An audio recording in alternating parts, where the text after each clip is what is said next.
Yo, what's going on, guys? It's your boy Redux. What if? Quick intermission before the movie starts. This is gonna be the combined parts of, what if Mori was in High School DxD. So this is gonna be a whole complete season one movie. I will be releasing a season two movie soon, and I'm gonna be doing a re-upload since it's showing black on the new DxD What If I just dropped. So y'all get a double upload, and while y'all eat snacking on that, I'm gonna get to recording. So I appreciate y'all for all the love and support. We almost to 100 subs, man. This is all y'all work. Even though 72, I feel like 72 is still a lot of people. But regardless, I appreciate all y'all. Make sure y'all go tap in with the movie, tap in with the polls. Give me y'all suggestions. If y'all want to collab, just hit up the email. And other than that, enjoy the movie. What if Mori Jin from God of High School was in High School DxD, the High School DxD universe? You know what I'm saying? Shout out to my dog Q Kane, who inspired this idea, since he's currently doing a what if Issei had the Omnitrix. So after I saw that, I was like, you know what? That kind of inspired me to do a High School DxD one. So shout out to him. I'll link his channel in the description. Y'all go check him out. So he deserves a shout out for inspiring me, and he also made me kind of like watch it all over again. I still have to finish some of these episodes so I could accurately tell the story. So far, I only watched like 4 to 5 episodes. My bad. That was the horn. I did not mean to do that. But anyway, without even further ado, let's get into the what if. And before we start, Mori Jin will be a little out of character, but not too much, out of character. He's still going to be the same old Jim Mori, but, there's just going to be a little differences, that's all. But without any further ado, let's get into the what if. All right. We start this what if off in the High School DxD universe. Not the High School DxD, the God of High School universe. It's kind of confusing when it's like God of High School and, DxD, High School DxD. You kind of get it mixed up. But anyway, we started off with the GOH, aka God of High School, God of High School universe. And for all my main wall readers or the webtoon readers, this Mori Jin is going to be this Mori Jin that we're taking is the Ragnarok Mori Jin after he fought Satan, right? And he utterly destroyed him. And same with Taijin's Mori Jin's grandfather. He destroyed that demon, damn near killed him. Like, he's like the most strongest mortal in the the God of High School universe. And so we're gonna take Mori, right? And as he wins, that's when Mujin Park uses the Holy Grail and tries to seal Mori, but things are gonna turn a little different. And we're gonna say that Mori was able to kind of resist the effects of the Holy Grail that Mujin Park was using. And so he was trying to seal Mori away because he wanted to betray him, because he felt like humans should rule the world. And Mori Jin didn't like that, and the fact that Mujin also killed Taijin. And this is where, as the Holy Grail was technically erasing Mori, I guess that's what it was kind of doing, sealing him. Plot convenience me, aka me. A white beam shoots down and like blows up the whole arena, and that's when Taijin and Mori Jin, quote unquote, die. But then this is when the God from the DxD universe talks to them and says, I saw, and the conversation went like this. So they both wake up as they notice they're in like a space of life and death, aka limbo, and a bright white light flashes, with the voice being very welcoming and very you know very soothing, as is like he says, "Hello, you two. I've been expecting you." And they both look at him and are like, "Who are you?" And it's like, "I'm God." And they were both like, as in all creating, all knowing, yes, that God. And he says, "I need your guys' help." He said, "Now, in my universe, or the universe I created, I have died, and I'm using the last of my remnants of power to force you guys to come here and to tip the balance of power and try to balance it out, but amongst the species that are fighting this long war, or war about to brew." And God pretty much explains, they're angels, fallen angels, demons, and other races of monsters, and dragons, with dragons being as powerful as gods, or sometimes more powerful. And that's what kind of made him kick the bucket. And so Taijin was like, what do I get out of it? He said he'll give him anything he wants. And he said, as long as I get to keep the memories and continue to hone my renewal taekwondo skills while raising Mori, I have nothing too much to complain. And that's when Mori said, "Grandpa's right." He said, "Okay." And so God said, "That's settled then." And before everything fades to white and everything flashes, Taijin asks if he could remove Mori's memories, for specifically the one about him being the Monkey King, because he knows that eventually he will awaken that power again, and whatever the forces might do may come after him.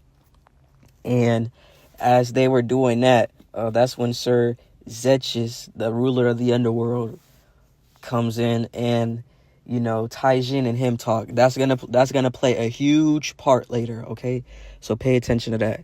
So they talk, and they Taijin not unknowingly, he makes a deal with Sir Zetchis, as he gave him an evil piece, a mutation piece, which Taijin says that he doesn't need it back, but whenever you think he's ready, let him join,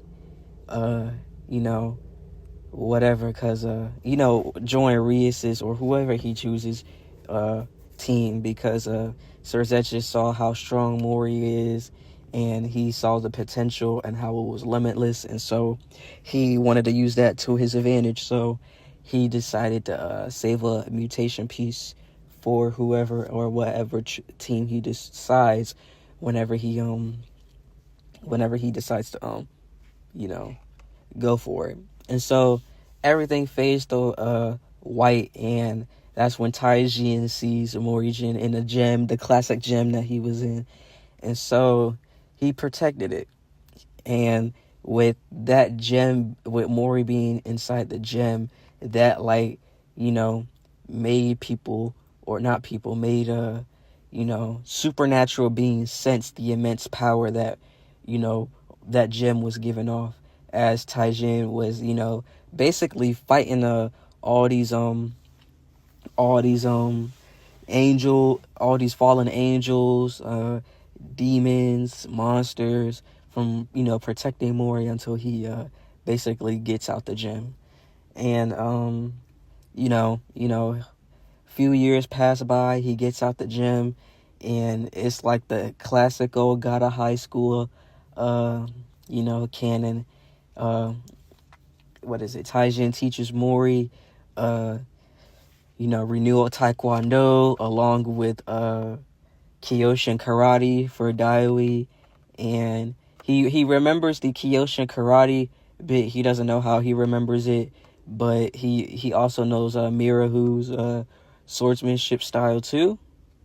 And but he really just uses renewal taekwondo to basically beat everybody, as he dubs himself the strongest. But he keeps it humble because he says that his grandfather is truly the strongest, as his grandfather has earned the mortal god of war. Basically, all the fallen or the demons, know who he is, along with the leader of the fallen angels, know who he is, as they had a conversation one or two times, and they even actually tried to, they actually even, sparred it out with the fallen angel, the leader of the fallen angel, after using like most of his power. And Taijin also been approached many times, given power beyond his dreams, but he says, power corrupts, so he would rather use his skill that he has to actually, get power and use it for the greater good, rather than just, taking it, trying to have the quick and easy way. And, basically, taking the easy way out of everything. And so after that, that's when Taijin puts the plan in for Mori. And it's basically like, it's whatever he chooses. So Taijin said that, he's going to go off on a journey, and he'll leave Mori the whole, the estate that he could stay in. And he already registered him for Kuho Academy, which is, it used to be an all-girls school, but now it's, now it's basically co-ed now. And so Mori, excuse me, I had to burp, my bad. So Mori, dons his, attire on, his Kuho Academy thing, but, he leaves his jacket unbuttoned, and, he has the, underneath the collar shirt, and the top part is unbuttoned, and he has his signature, headband, sleeping headband on, as he steps out and is ready for the first day of school. Now, we fast forward to Mori going to school, and he is, getting his classes together when all the girls, seem to notice Mori and how he looks very, very handsome. He making them girls turn their heads, break their neck, and that's when Issei and his friends get jealous, because now they feel like, what is it? Now that Issei had, not Issei, now Kiba was hogging on the girls, you know what I'm saying? The blonde boy, as they call him sometimes. He was hogging all the girls, and now they have a new contender. And Mori is he walks in school, and he's getting shown around, around the human student council. I think there's humans in that school. I don't know. I might be wrong. Correct me if I'm wrong. But I'm going to just say there are some humans, but mostly monsters and, devils and all that other stuff. And so he gets shown around school, and, instead of his eyes being like his normal, his normal, yellow and, brown and yellow slits, it's going to be blue and yellow slits. And it's only going to turn red when he enters in his Monkey King form, which will get way later down the line. But you'll see how I do it. So, just be prepared for that. So he gets shown around. Everything pretty much goes into canon for high school DxD, but besides Mori just being there. And so Mori's, getting shown around class, and then that's when he meets Issei, and he catches him peeping, and he asks, what is he doing? And he was like, peeping, and he was like, you're weird for that, because, why not just tell him how you feel, or, just ask him to be your girlfriend? And, Issei was like, it's not that easy how it looks. And then that's when, Yuma, I think I said that right, Yuma, or the secret fallen angel that Issei dated, and she asked him to be his girlfriend, and he got a girlfriend. And no one can believe it how, this pervert actually got a girlfriend. Sorry for yawning again, man. So, fast forward, a couple of weeks, she was, trying to make Issei let his guard down, all that other stuff. And, Mori Jin was just training. And, he also told, Mori, as, Issei was going on a date with Yuma, for the whole week and stuff, Issei was training. And he called Taijin, and Taijin was like, there has been moments where, you could have had a girlfriend, man. And he was like, I'm not focused on that. I want to be the strongest. And then the words really stuck with this is what I mean by, Mori will be out of character. Taijin said, you'll only get stronger if you have somebody to protect and love. And that's what words really hit him. And he said, so you know what, whatever girl you find, go out, make her happy, and protect her. And then that's when Mori had a, slight change of heart. He was like, maybe everything's not about fighting, but, I like to fight, but maybe Grandpa is right. So, he took those words into consideration. But he's still the same old Mori. So, without any further ado, everything pretty much happens in canon. And then Mori sees Issei and Yuma. And Mori said, congratulations on, getting a girlfriend, I told you it wouldn't be that hard. And then Issei was like, yeah, man, thanks for, encouraging that. I really wouldn't thought, this would have happened, but it did. So, I really don't have anything else to say, but thank you. And Mori said, no problem. Just have a, good a rest of your school year, man, and try not to peep, which Issei gets embarrassed and gets that classic anime trope of the shocked look. But Yuma says that she made Issei reform and stop his ways. So after that, that's when Yuma gets Issei alone. But then that's when Mori forgot that he gave Issei a comic, like a manga, Dragon Boy Z, if y'all know what I mean. So he goes back, he follows Issei and where they went. And so it was his sense of direction, which Mori legit has a sense of direction. That's like one of his abilities, but it's like really unknown to him. So I'm just gonna like brush past that. But yeah, he goes, tells Mori that well, he doesn't tell him. Mori follows, and then as they're about to kiss, Yuma says, can you do me one more thing and die for me? And then Issei said, what? Can you repeat that? And then she said, will you die for me? As she transforms into a fallen angel and basically takes that light spear and shoves it in Issei's chest as he, it's burning him, and, he's dying. And, he's basically dying. And that's when Rias is no, not Rias. Before Rias gets summoned by Issei, that's when Mori Jin comes, and he was like,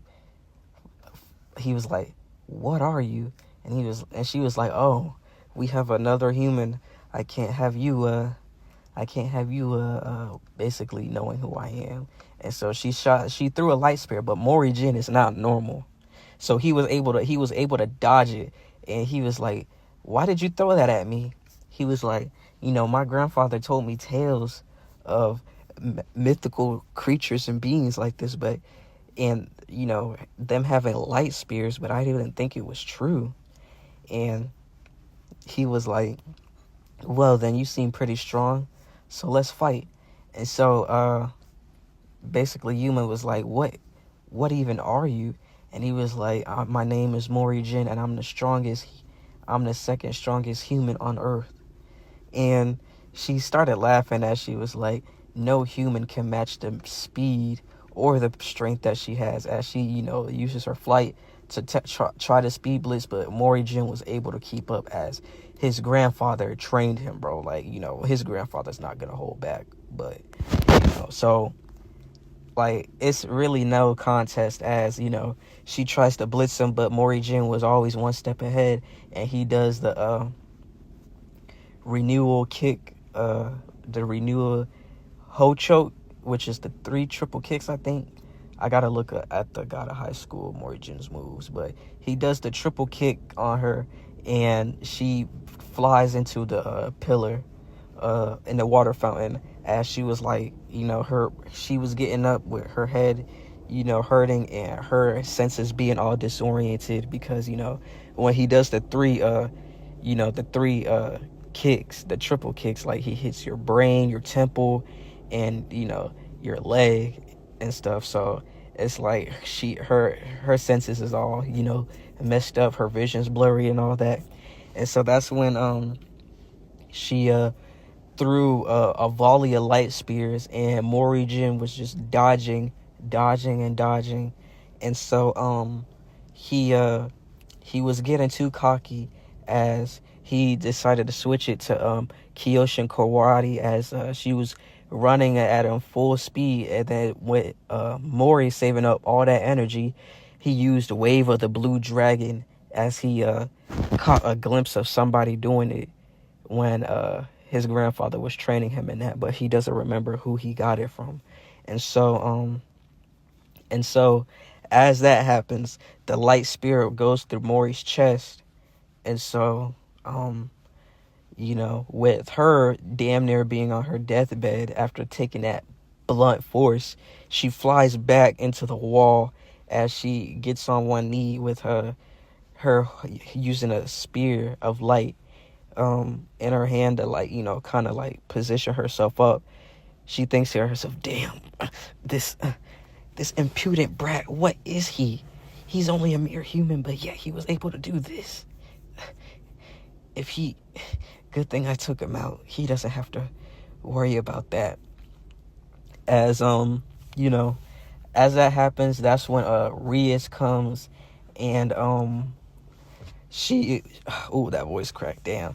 Rias comes, and she she goes on how Issei summoned her, and so she tells him to live for me, as she looks to her left, and then also sees Mori Jin laying on the ground, and she was like, he just got here, how could he already be in this much trouble? And that's when Sona came out of nowhere, and heard what, she sensed what was going on, and how Mori Jin let off some strange power, basically. And he emitted like this strange power, and she sensed the potential that he had, and they both did, as Rias resurrected Rias resurrected Issei, and Sona resurrected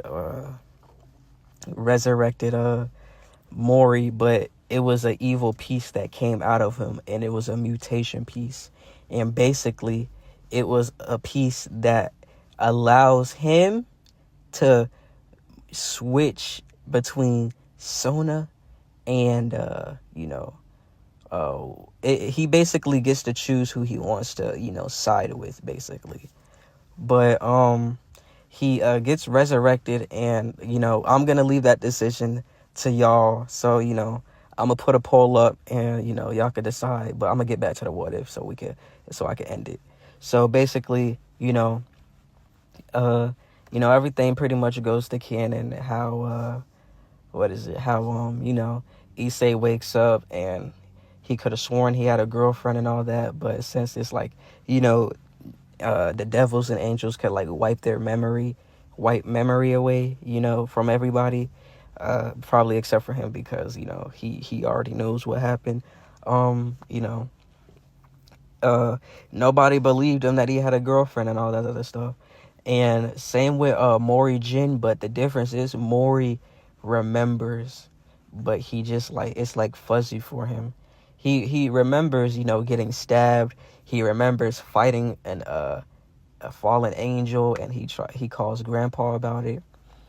he calls his grandpa about it, and so that's when that's when what is it? That's when what is it? That's when Mori not Mori Taijin, calls Azazel, Azazel, I think.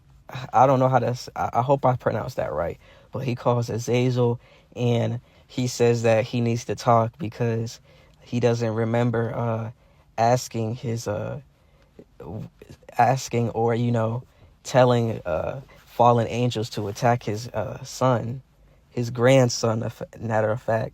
And he said, "Meet me over here." And so, there, you already know what's about to happen over there. So, with that being said, Mori wakes up and he's like, basically, remembering, last night he felt like he got stabbed, but he lifts his shirt up, and it's only the marks from training that he got. And yeah, he pretty much goes on about normal. And that's when Sona asks Tsubaki to keep tabs on asked to keep tabs on who keep tabs on Mori, while Rias keeps tabs on I keep going in and out of consciousness for real, bro. Like it's really not that hard, but yeah, so Sona asks Tsubaki to keep tabs on Mori, while Rias asks Akano and Kiba to keep tabs on Issei. And then that's when Issei goes, and meets everybody. Well, not that, but he he's trying to remember what's going on. And then that's when he wanted answers. So Kiba said, if you want answers, then come to the Research Occult Club. And that's when he obliges. And then that's when he said he'll come and get him when Rias is ready to see him.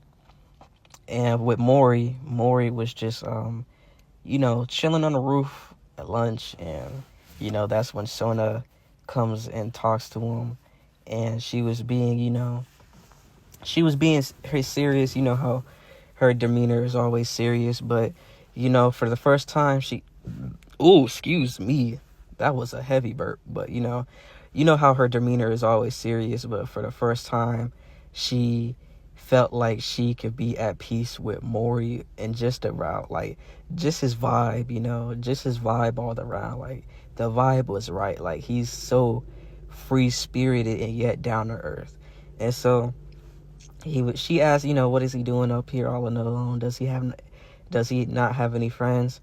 He was like, I do have a friend. His name is Issei. And then she was like, that pervert?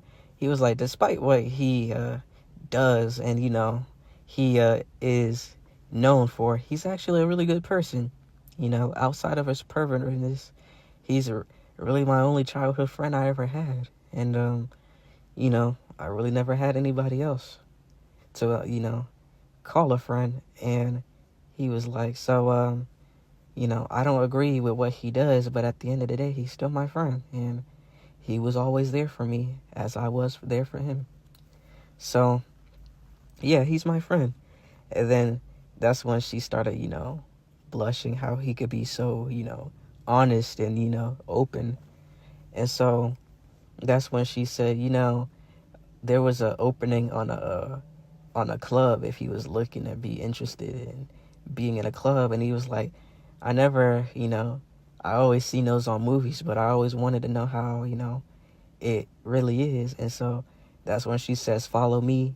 And that's when House of Satiri and the House of the Grimmery, were all in a Research Occult Club, as, they both, combine forces. I'm going to do it a little bit differently. They combine forces, like, they're separate, but, they work together because, they're friends and stuff. So, that's when Mori walks in with Sona and Tsubaki, her right hand man, as they lead him into the Research Occult, main room. And that's when he sees the red hair girl, the red hair beauty known as Rias. He sees the black hair beauty Akano, and he sees the white hair girl Kanako with Kiba, and then for Satiri, or no, not Satiri, Sona Satiri, basically. She sees Tsubaki, Sona being a leader, and, everybody else is like, on everybody in Sona's Perigi, or Perage, or I'm not even gonna try to pronounce that word. Basically, her team or her squad is like on like missions right now, summonings right now, and so the two of them, tell Sona and Rias tell their respective recruits to take a seat, and that's where I'm gonna be leaving this what if off, man. I want to thank y'all guys for so much, for 12 subscribers, for real. Like, I still want to thank y'all, because like, y'all really making my dream come true, man. Like, I do this for y'all. So, I'm gonna put up a poll, and hopefully y'all interact with that to see if y'all want Mori on the what Rias or Sona. Let me know. Popular vote win. And yes, if y'all must know, I may possibly be doing a harem for Mori too, because Mori got to get all the baddies too. So but I appreciate y'all for 12. Hopefully we can hit 20 by the end of this month. And I'm gonna start pushing these high school DxD what ifs for y'all. After I get about like towards the end of season 1, I'm gonna pick up Tatsumi, Yamamoto Tatsumi, Virgil, basically a reincarnation of Virgil for Tatsumi, and I'm gonna finish that. And then after I finish dang,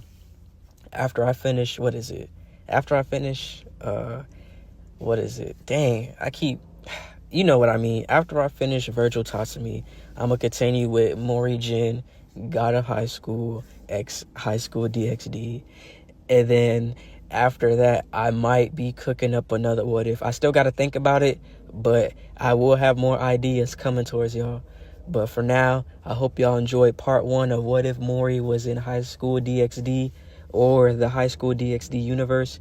And without any further ado, have a good day.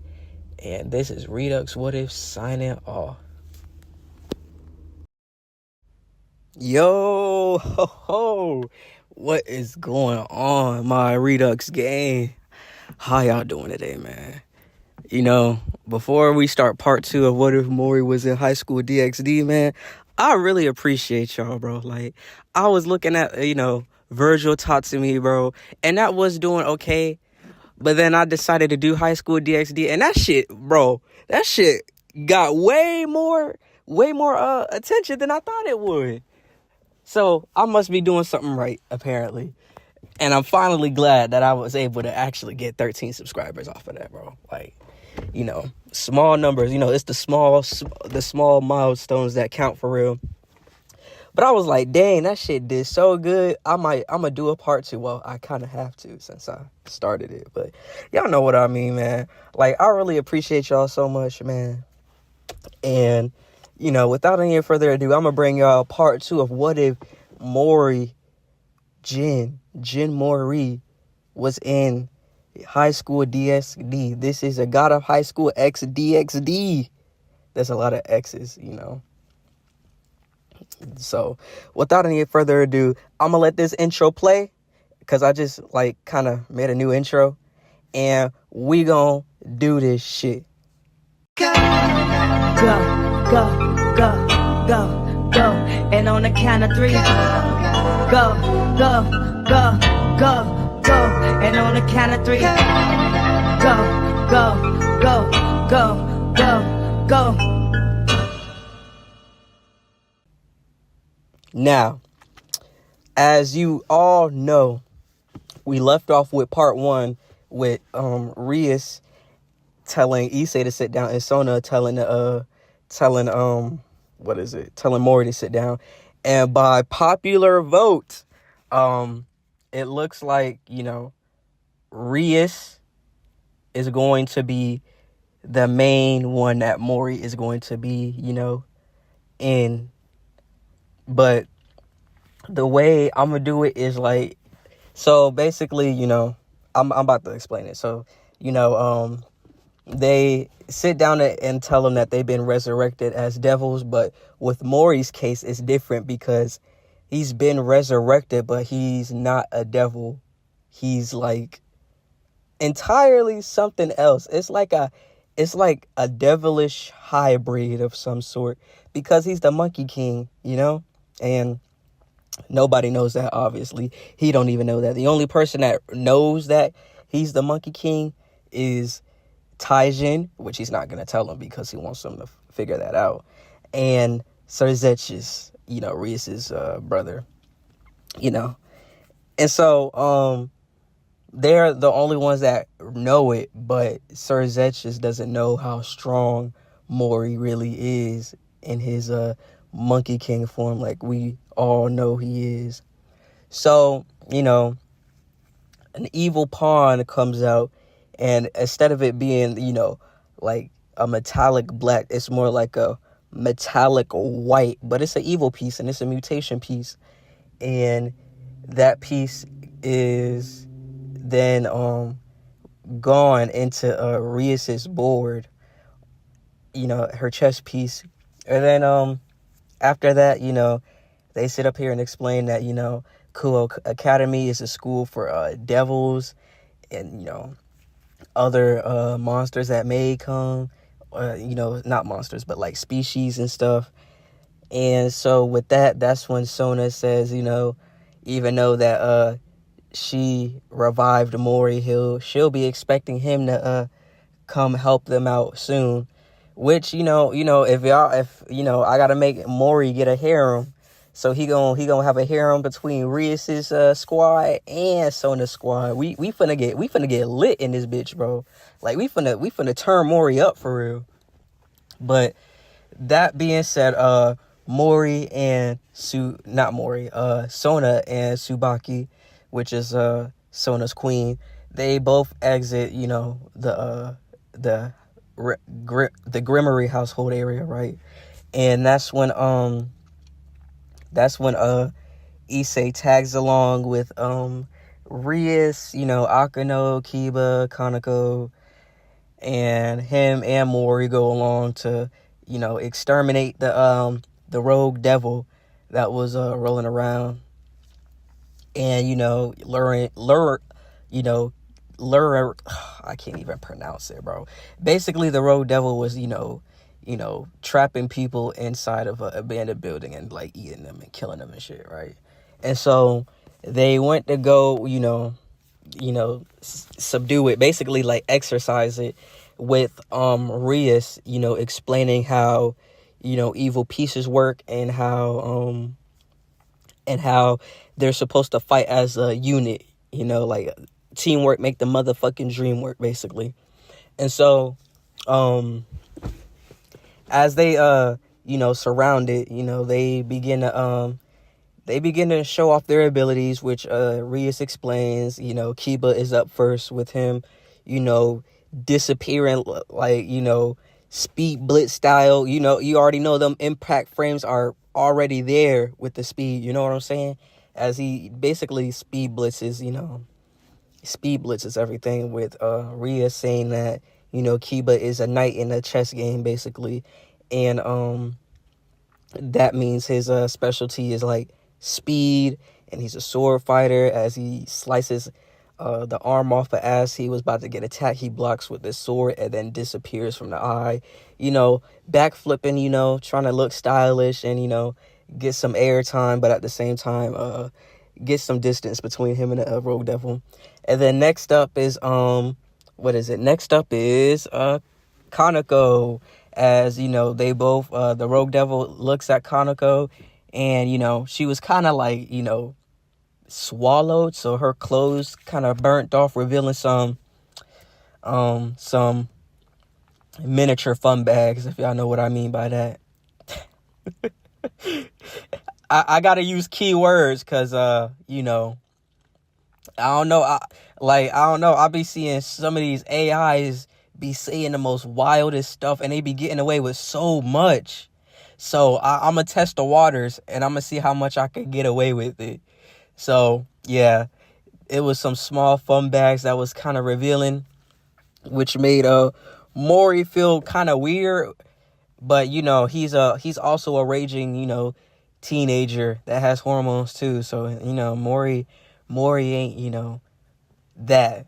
But like I just find it weird how at the end it was like he got with his sister, which that did not make sense. But hey, I didn't make it. I still enjoyed it overall, but this Mori's different.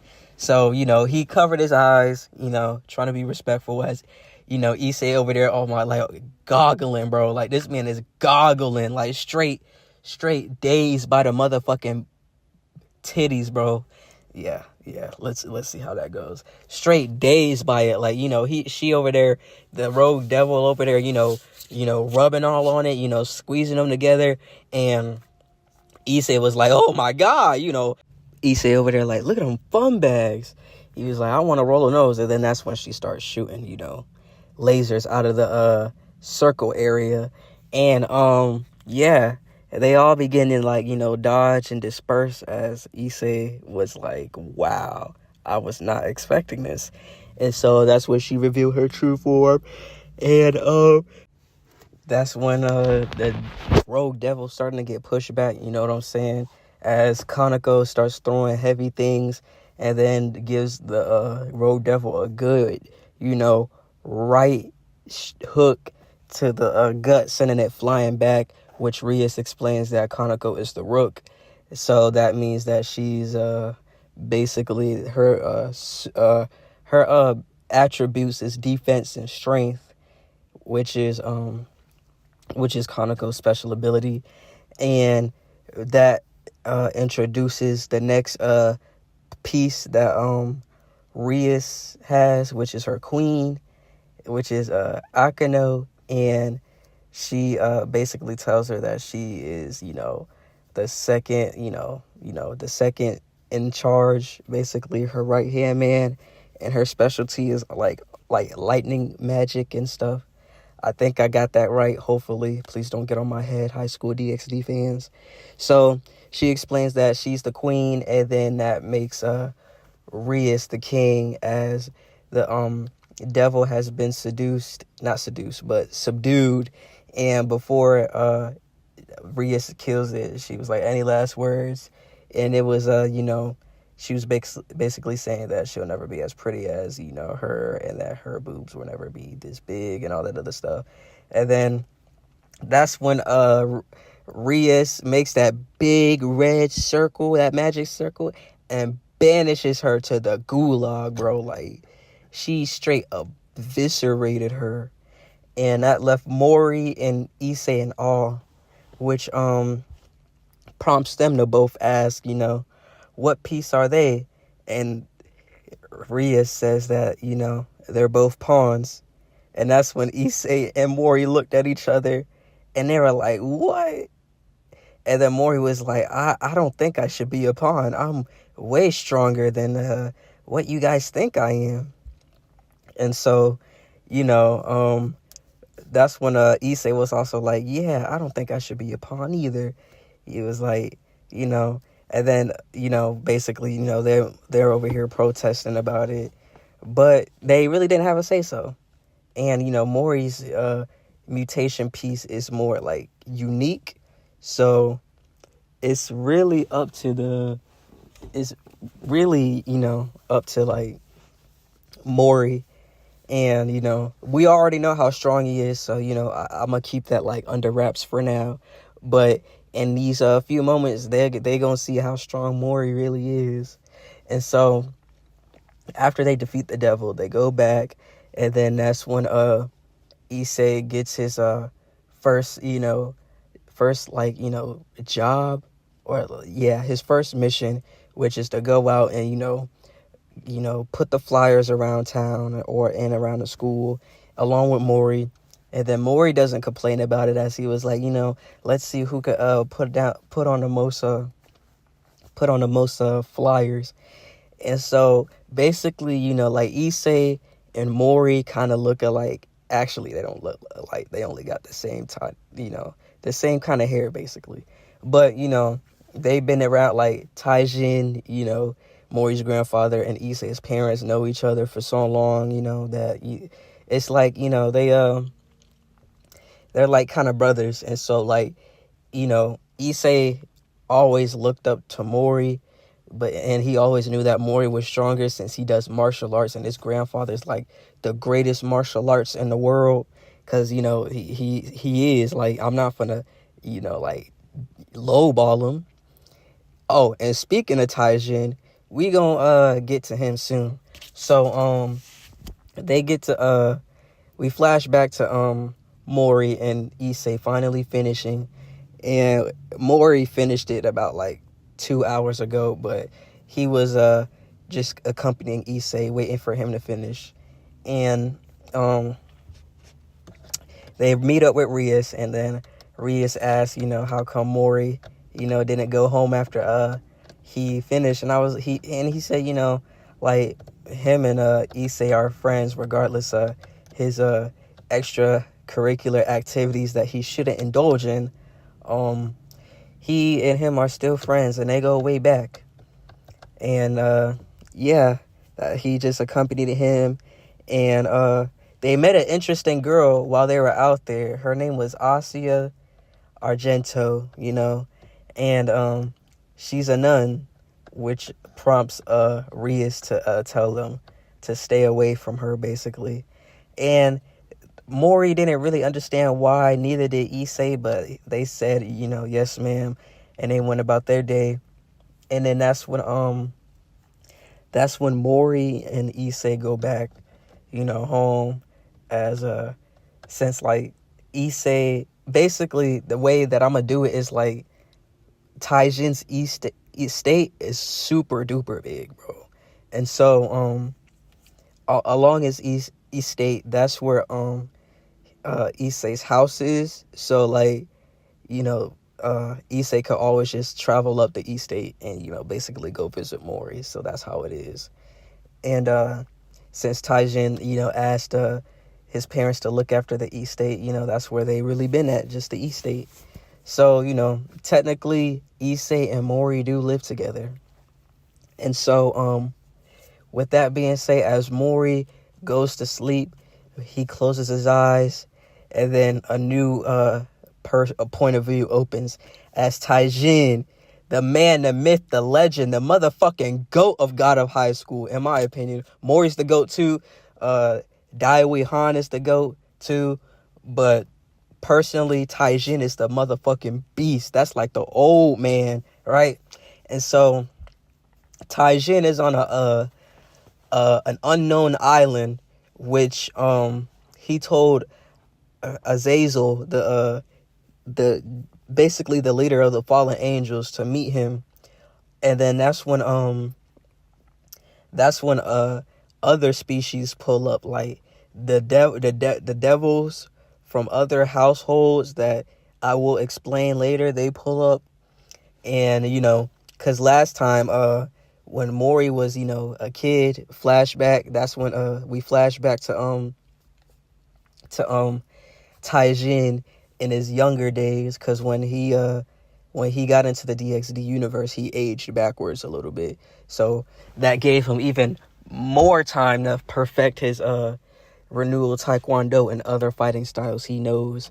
And so that's when he first met like the general of the fallen angels, and he beat his ass with ease. No magical powers or nothing, straight like nature energy. Like they can manipulate nature energy with their moves, which is fire to me. So that's when the devils and the fallen angels and even the vampires back in that day, try to team up to take down Taijin, but they just couldn't do it. And that's when they had a neutral agreement to not bother Taijin and steer away from him, because that's when they, like back in the day, they really did try to snatch Mori's Taijin's grandson when he was still in that crystal. And so he wasn't going for it, and so he beat all their asses with Taijin and Azazel drawing it to a draw along with Sir Zetches.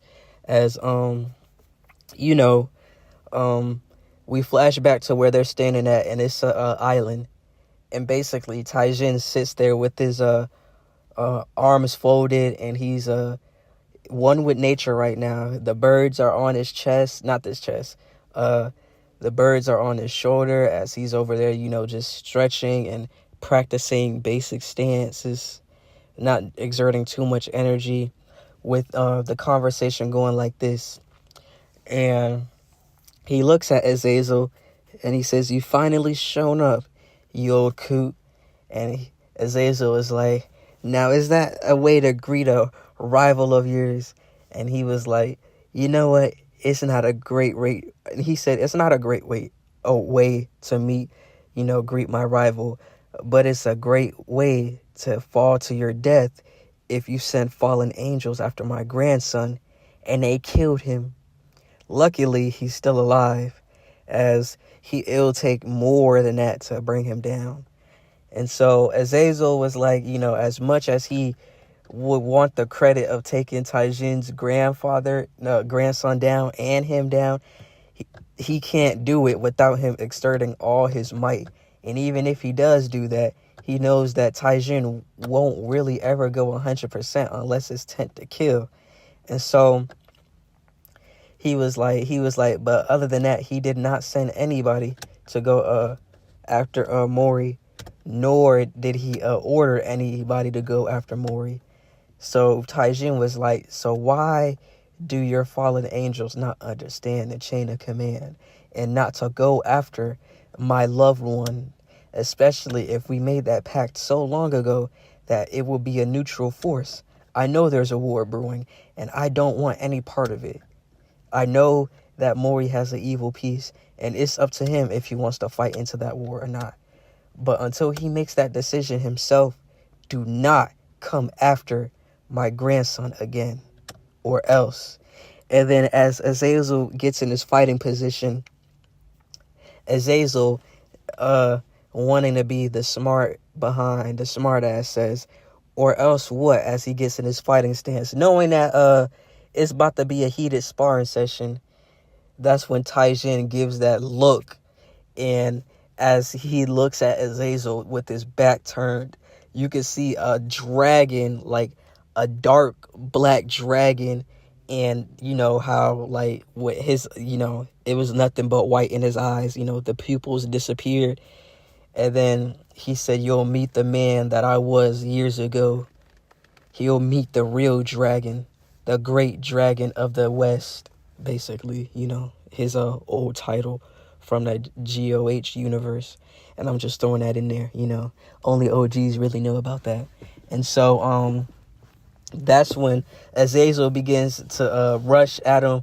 And then that's when as Taijin uses a basic renewal kick to try to hit Azazel, he disappears, and then he flaps his wings, which fallen angel soldiers, come out and try to fight Taijin. And then Azazel said, while you were away and we had our, while we took a break, basically, while it was like some years and gaps of years, he took his time to train and get stronger.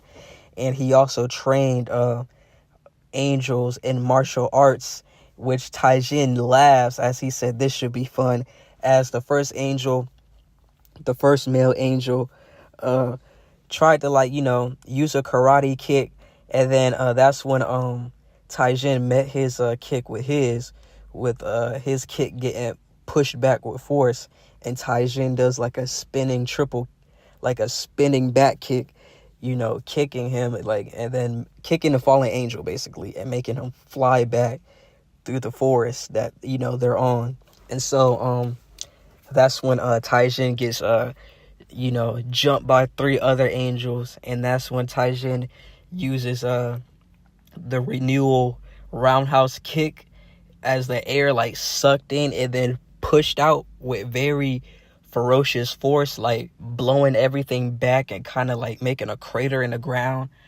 And that's when Taijin tells Azazel if he really thinks that he's been slacking off all those years after they closed it to a draw, then he's highly mistaken, because even when it was a draw, he did not use his full power.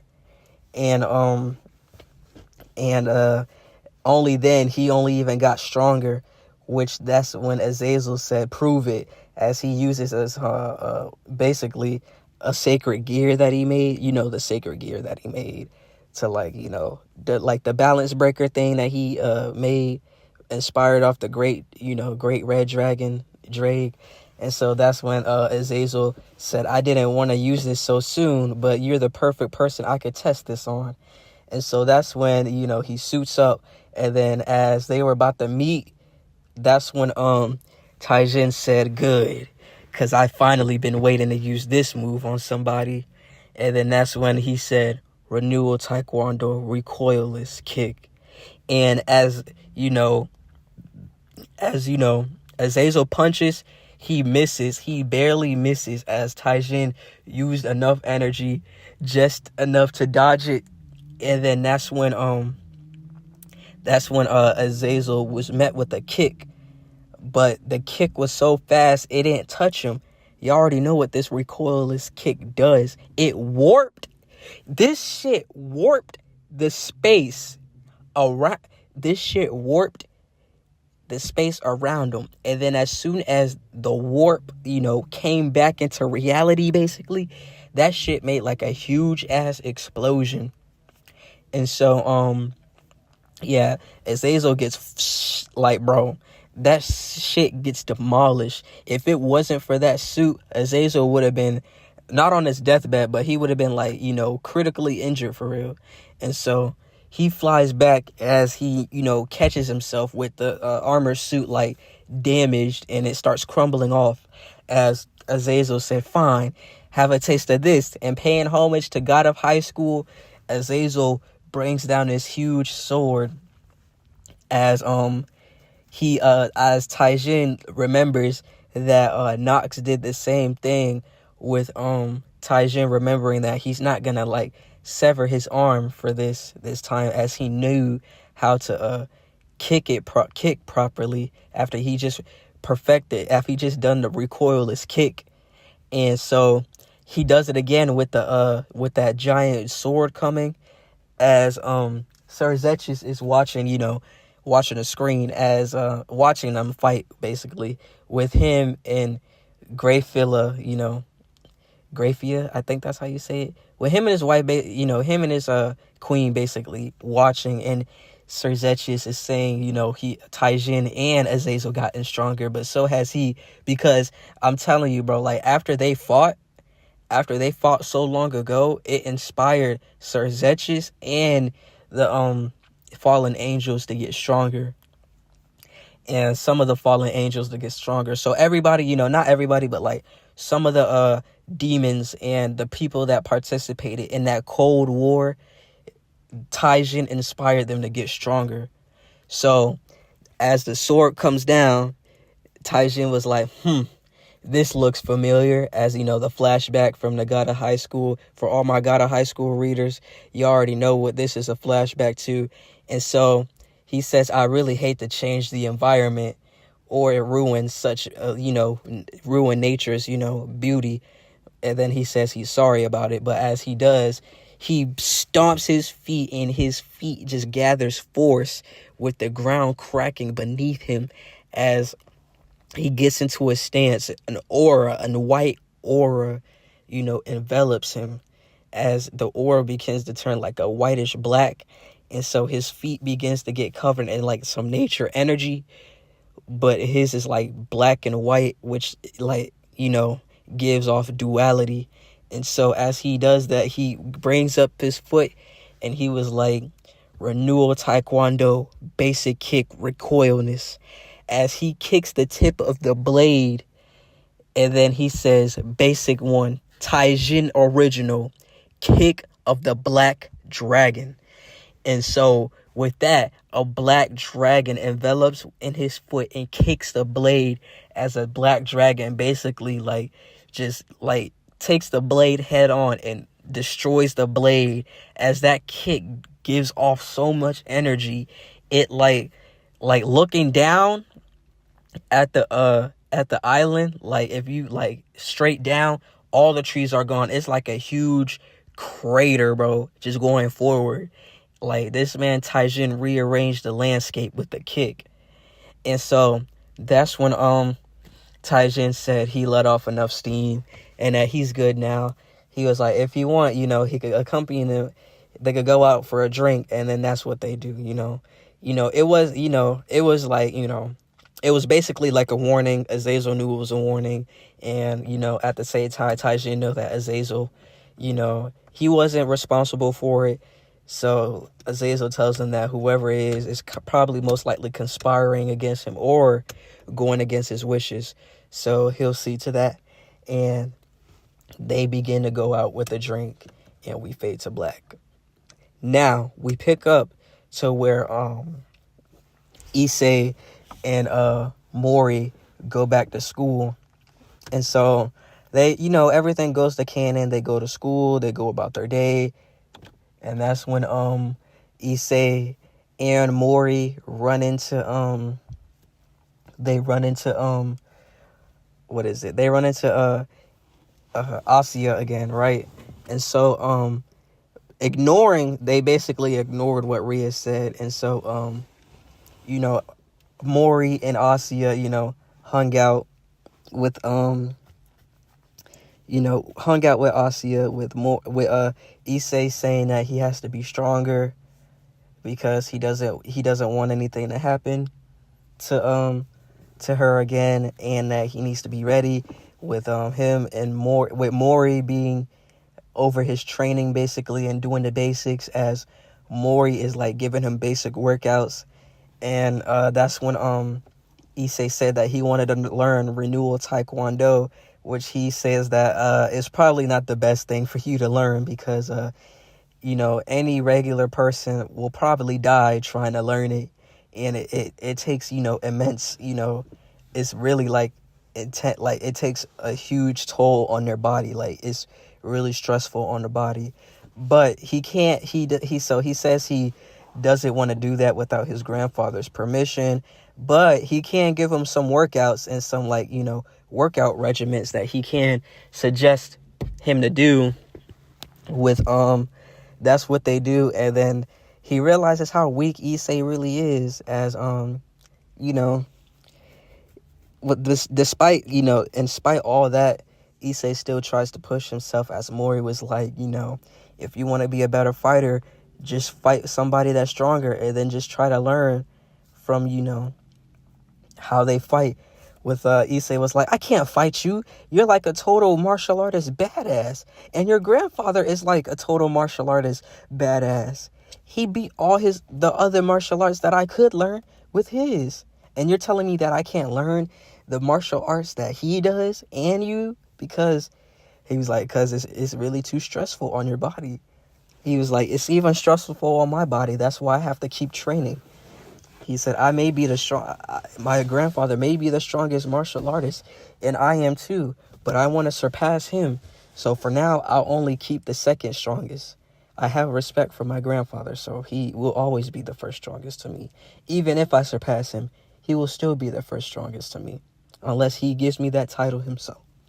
And so after they finish their training, he noticed that Issei's making little progress, but hey, good progress is better than no progress.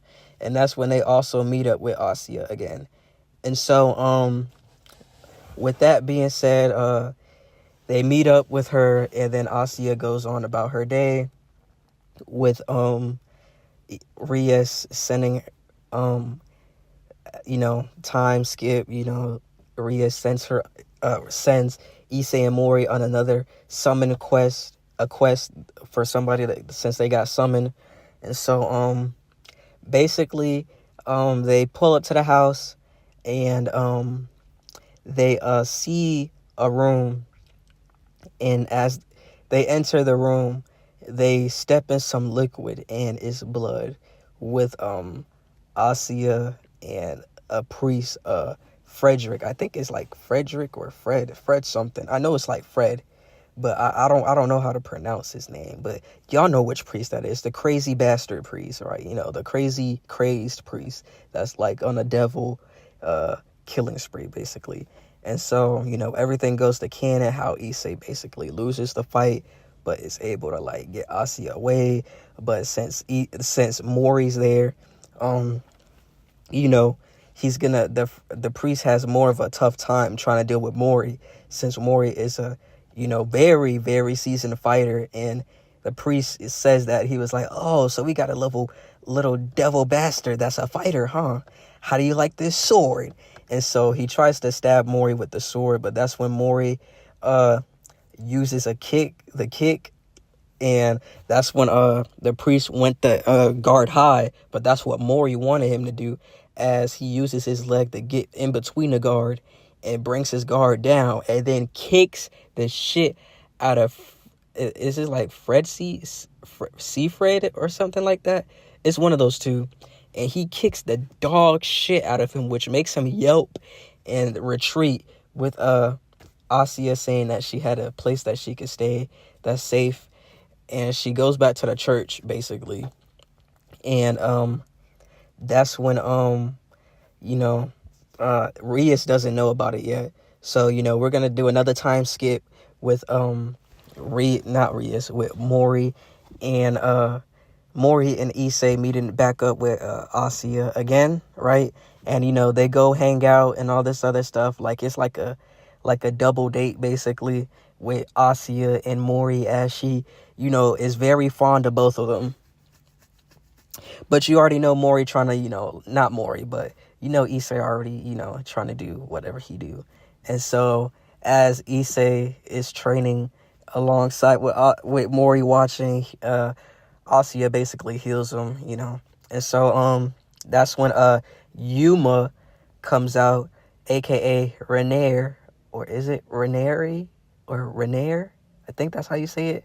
You know, Yuma comes out, the fallen angel, and, you know, she taunts Issei, as, you know, she does her Yuma voice, which makes Issei flash back and get all, you know, chills in his spine basically. But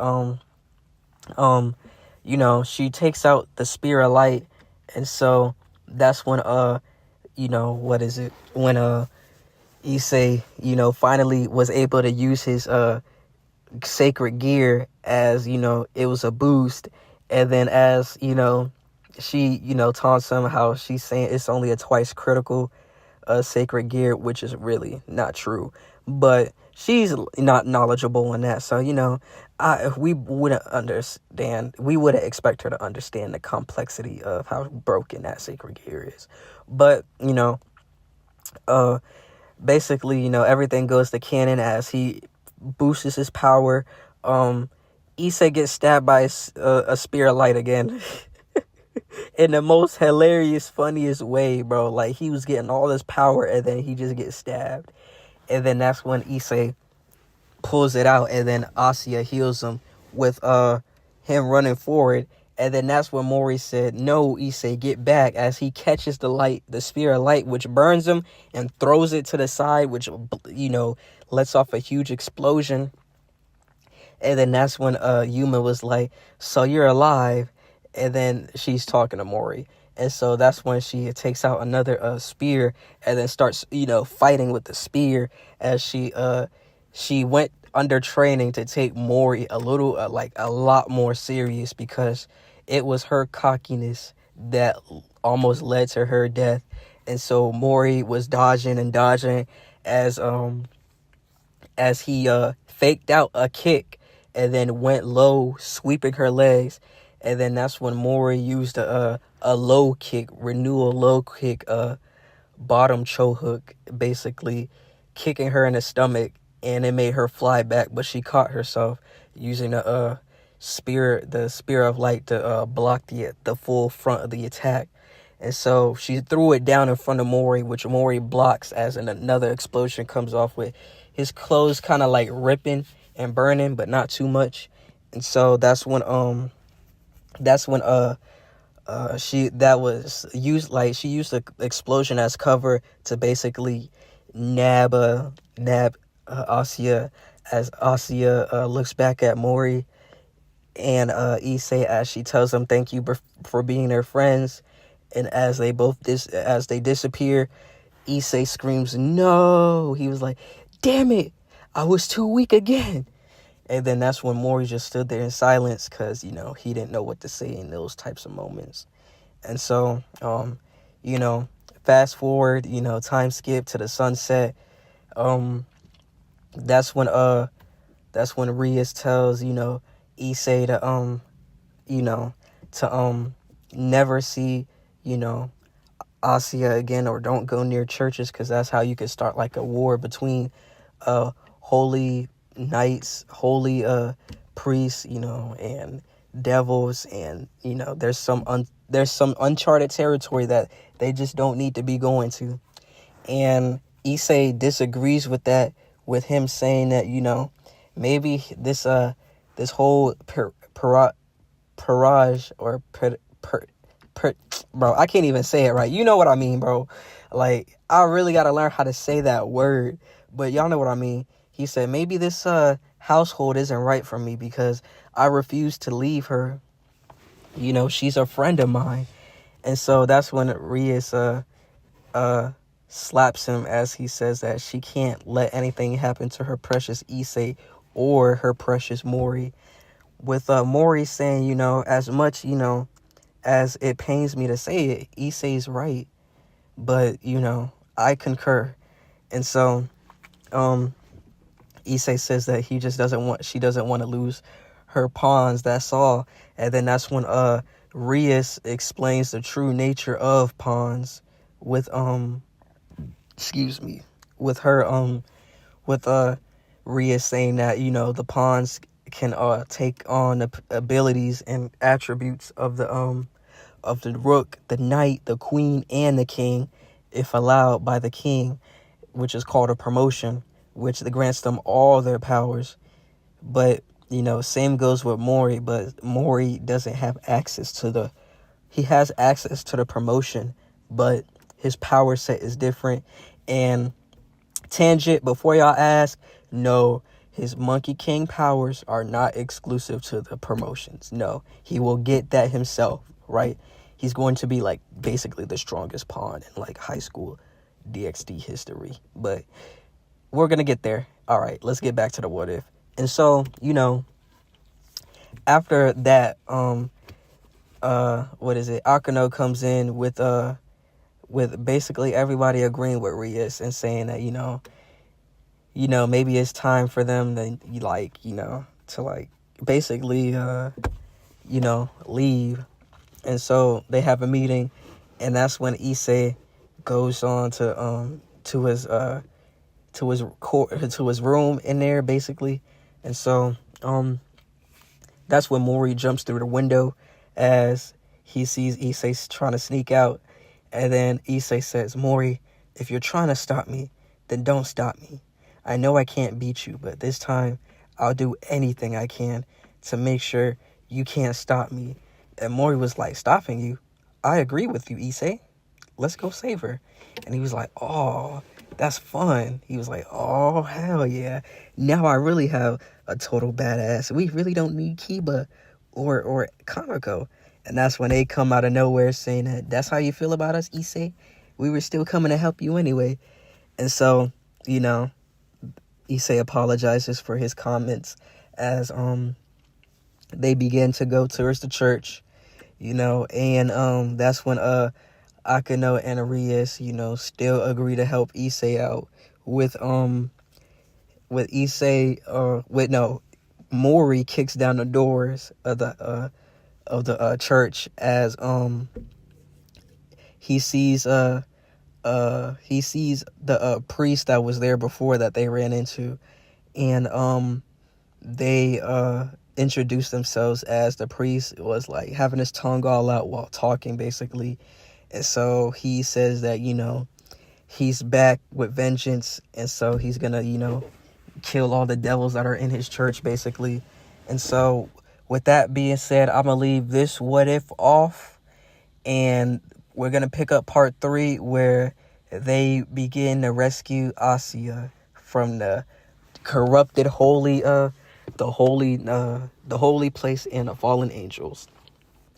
I want to thank y'all guys for so much, man. Like, I just hit 13 subs, bro, and part 1 of God of High School Mori is going crazy, bro. I really was not expecting this.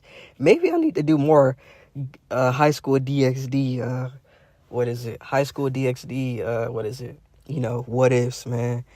So, like, I really just appreciate y'all for so much, bro. Like, I love the love y'all giving me. I love interacting with y'all. If y'all, I saw y'all interacting with the poll, man. And, that's why and so far, people want Mori to be on Reese's team. And, there was a few people that did want Mori to be on Sona Satiri. Sona is bad too. So, but majority wins. But to make both of y'all happy, to explain Mori's evil pieces, right? Mori's evil piece allows him to switch between households. But so like if Sona needs him, he could be a placeholder. He's a placeholder, but he's still on a team, so he's like a placeholder on a chess piece, right? And so he could do that for both households. So that's why I like Mori's unique piece so much. And yeah, that's pretty much it, man. I appreciate y'all, man. Like, I might pull up a poll, or you know what, y'all can leave in the comments like which girl should be in Mori's harem first, or who y'all want him to be with at the who do y'all want him to end up with in High School DxD, or if y'all just want him to have multiple girls and stuff. So y'all decide that. I already have like 2 so far. Obviously Konako's gonna be up there in the harem, and I think it's gonna be Riser's sister, not the younger one, but the older one that fell for Issei, bro. Riser's sister when we get into the rating games.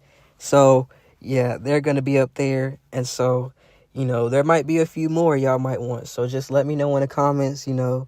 Let me know how y'all feel about the what ifs. If it's good, if it's bad, if I need to work on some things. But I really appreciate all the love I'm getting from y'all. And without any further ado, this is Redux, and this is the end of part 2 of What If Mori Was in DxD. Have a blessed day, and I'm signing off. Yo, what's going on? It's your boy Redux What If, and I'm coming back with y'all with a banger again. This is part 3 of What If Mori from God of High School, Jin Mori, the Monkey King, the legend himself, was in High School DxD. I appreciate y'all for all the love and support.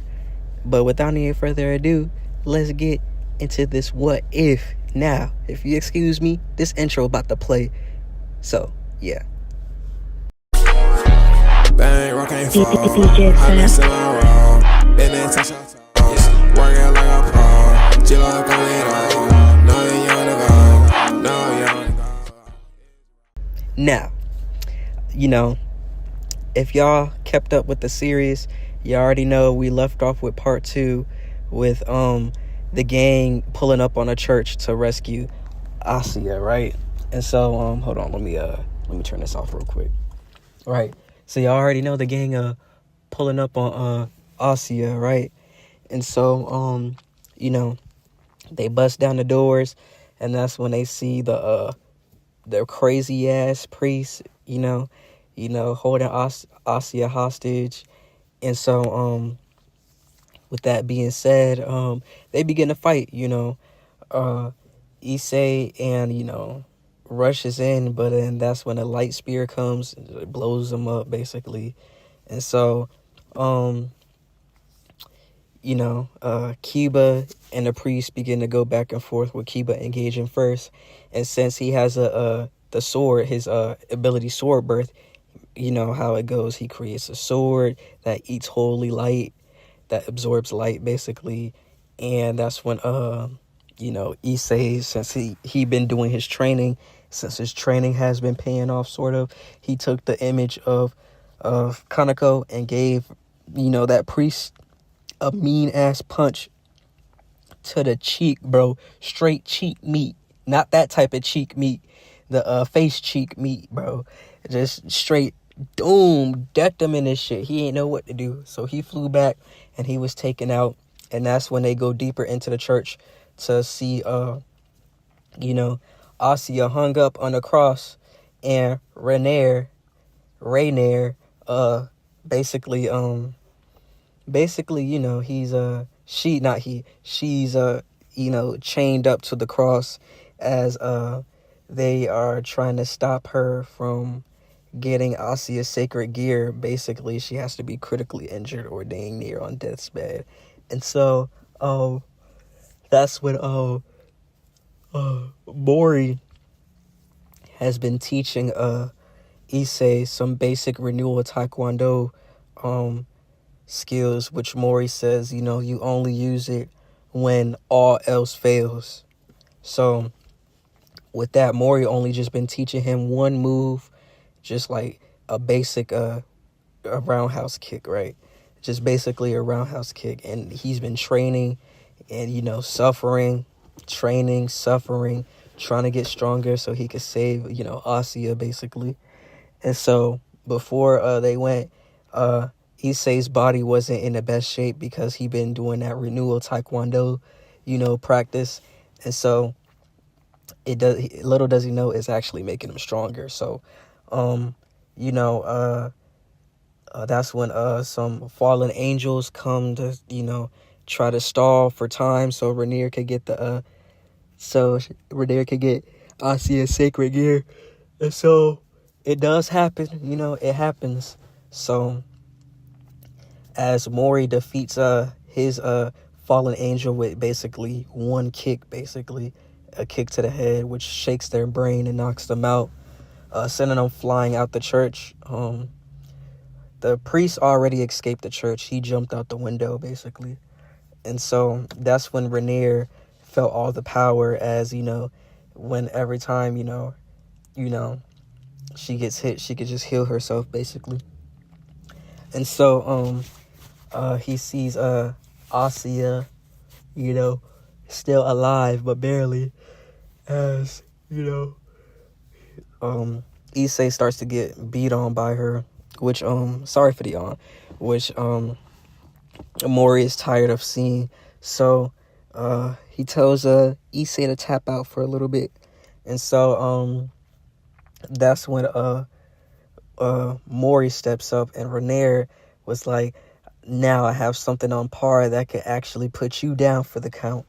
Whatever you do to me, I could just heal it back. And then that's when she, tries to attack him with a light spear, but Mori basically dodges and then, backward kicks her forward to, Issei. And so as she stumbles forward and falls, that's when Maurice just continues walking, and he looks back at her saying that, he's not the opponent that you should be worried about. It's Issei.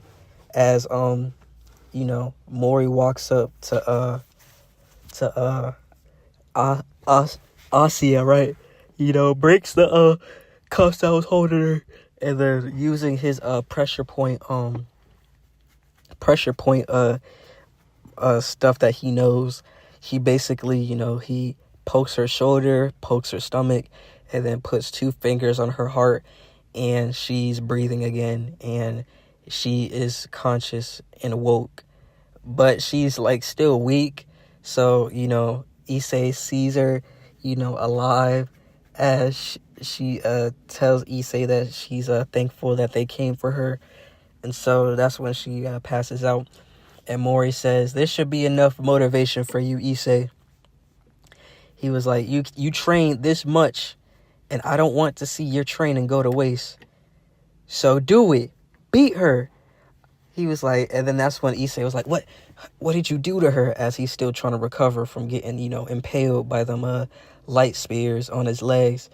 And Mori said, I used a martial art technique to basically heal her.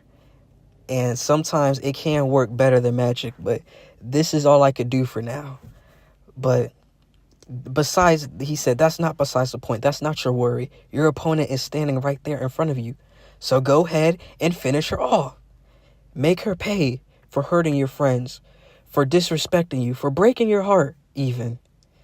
But more importantly, show her how strong you are, and show her how far you came, and show her the true meaning of what it is and what it does mean to be a sacred guild holder. Show her Issei, as that's when Issei gets like a boo, like Drake starts going crazy with boost, as that's when those motivating words hit Issei, as she begins to fly away. And that's when Issei grabbed her by the leg, and then he says that, I never got the chance to say this, but we're breaking up. And Issei hits her with the meanest hook, as she technically disappears and gets obliterated. With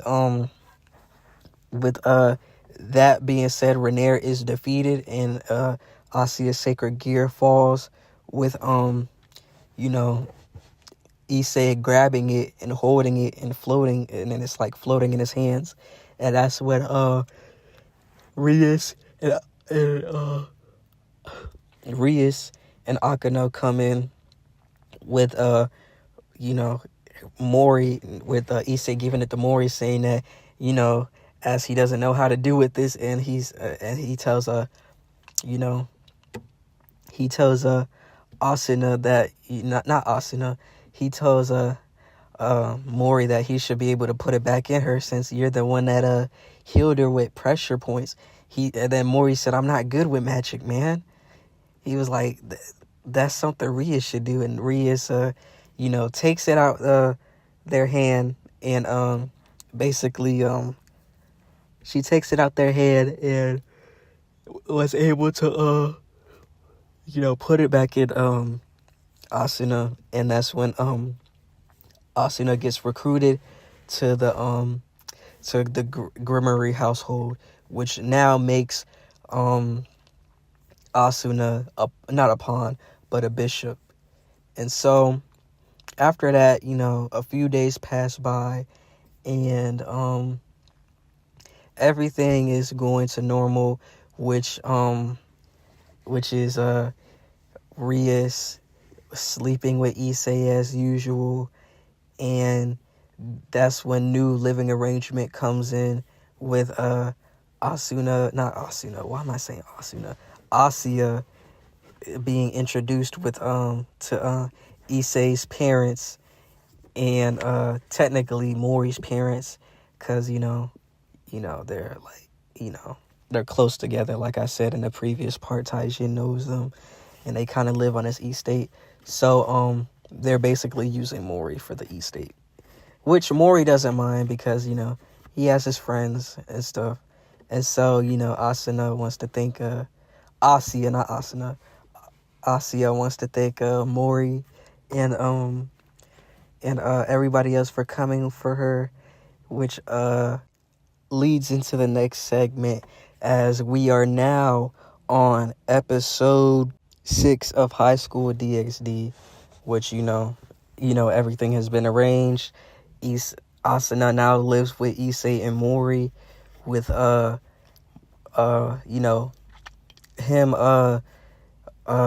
basically hold on, they are basically now living together, and Rias, Asuna, Mori, and Issei now. And that's when she also gets transferred to Kuo Academy, and now is in Issei's and Mori's class, which she says that she's staying with Mori and Issei, as Issei and Issei's friends get freaking jealous as usual. With that going to canon, pretty much everything goes to canon canon in episode 6, which is basically Rias wanting to get Issei into shape so he will be able to use more of his power with the help of Mori, as you know, she's starting to watch Mori train with Issei as they begin to fight, but Issei is always getting beaten by Mori, even if Mori takes it easy, which he takes it easy but doesn't take it easy on Mori. Not Mori, on Issei. Mori doesn't take it easy on Issei. And Issei's body is still being strained by the renewal taekwondo. And so Mori only teaches him moves that he can, use without too much strain, without too much strain on his body.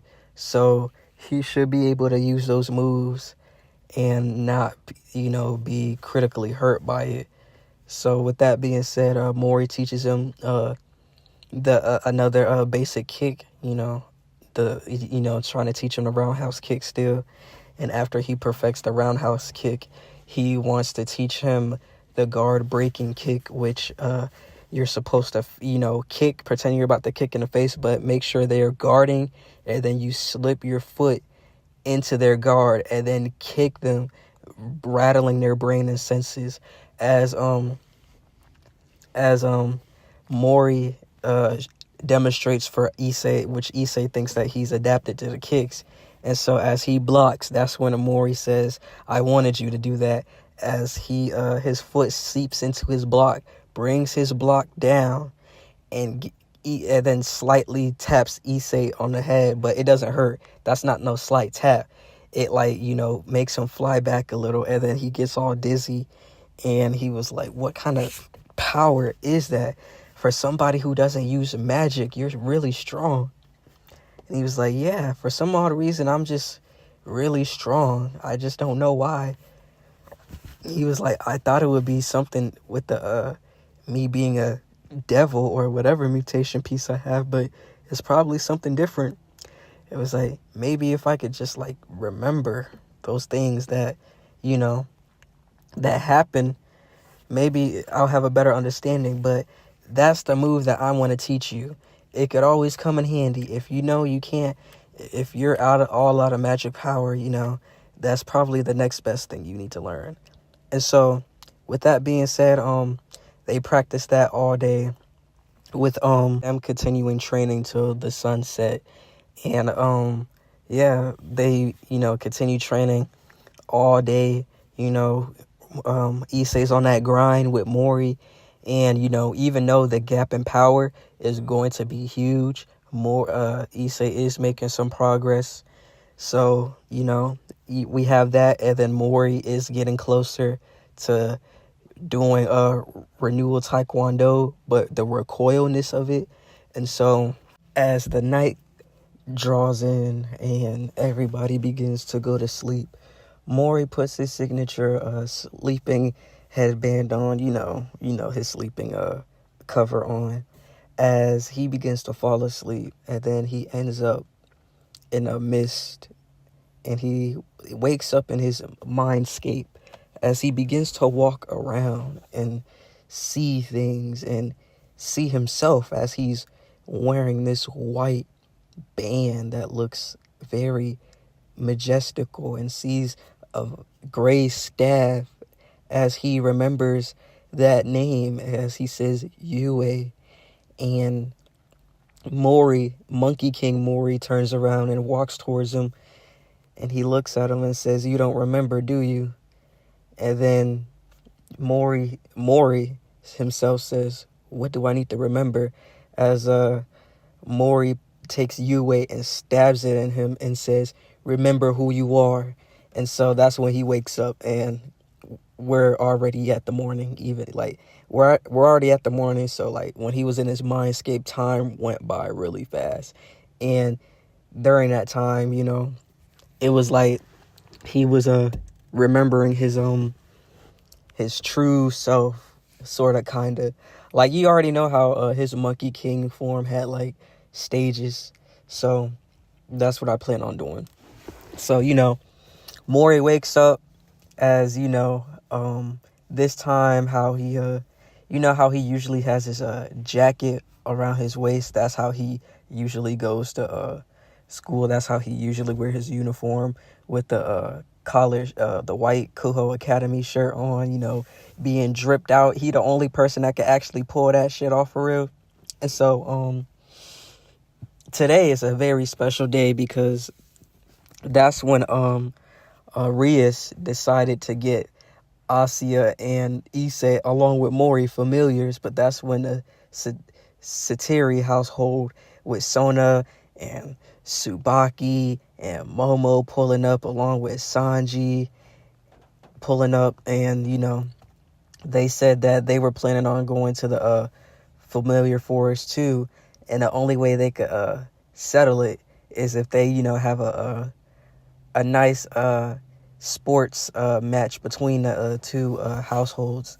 So everything goes to canon with Satiri, Sona, and Rias doing a tennis match, and that becomes a draw. And then so the next match they do, that becomes a draw. And so they do like this 4-square game where you got to hit each other out. I forgot what it's called, but it's like dodgeball within the square, basically. And so everything was going good until they started using magic, which Konako almost got out, but she narrowly dodged it with it ripping her shirt, revealing her undergarments, if you know what I mean. And so that's when Rias gets the ball and takes out Momo, burning her clothes off. Literally, I'm not making this shit up. It legit burnt her clothes off. And that's when Sona grabbed the no, not Sona, Tsubaki, Sona's queen, grabbed the ball and spiked it towards Rias, but Rias caught it head on. And so that's when Rias uses her magic circle when she throws it back, making it go on fire, with Tsubaki dodging it, as that's when Sanji decided to try to throw it at Sanji tried to throw it at Issei, but Akano grabbed the ball in time, telling him to watch out, giving a flash of the toe. I'm not talking about the feet toe. Y'all know what toe I'm talking about. Yeah. So if y'all know what I mean, y'all know what I mean. And so that's when Akano throws it back, and then they dodge it, and then that's when Sanji asks if he should take care of Issei, or better yet, take care of that wannabe martial artist Mori. And then that's when Sona said, "No, he's mine," as she spikes the ball with magic. Whoo! And Mori does the most insane shit, bro. Mori looks at the ball as it's spiking towards him, and it looks like it's in slow motion in his point of view. And that's when Mori gets in position and Axe kicks the ball down. It bounces up, and then he catches it with his foot. And then that's when he puts it in his hand, right, and spins the ball. As the ball was beginning to drop, that's when Mori said, "Renewal Taekwondo, special move, kick of the Blue Dragon, Mori Jin original." He kicked that ball, and that ball like damn near broke the sound barrier. As he kicked it, the like wind pressure came off of it, and that's when as he said, kick of the blue dragon formed over the ball as it shoots towards Sona, and then that's when it curved away from her and hit Sanji dead in his chest, making him fly back, with him trying to catch the ball, but he cracked the wooden court as he fell back, and it was that, like, the usual anime trope, as they get hit so hard the ghost kind of falls out of them. That's basically what happened. And then after that, that's when Mori said he didn't mean to go all out like that, as he scratches his head. And then that's when Sona grabs the ball and then just gently touches Mori with it, saying that he's out. And he was like, oh man, he's like, sorry I wasn't paying attention, guys.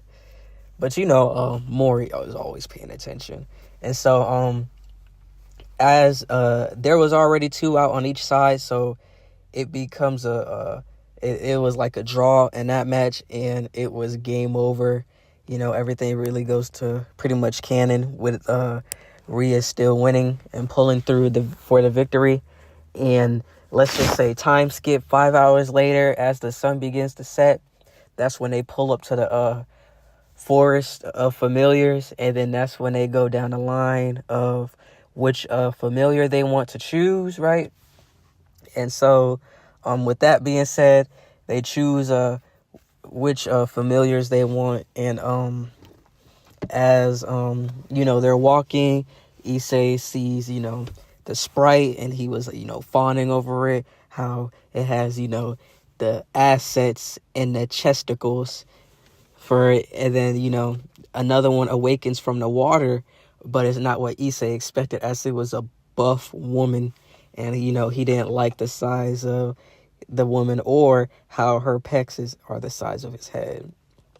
And then they make their way down to walking down the trail in the forest, with the guy basically rhyming with every word he says. I really don't know how to rhyme like he does. So he basically tells them that time is running out in the forest, and the forest only appears every 1,000 years, I think. And so that's when they find a blue dragon.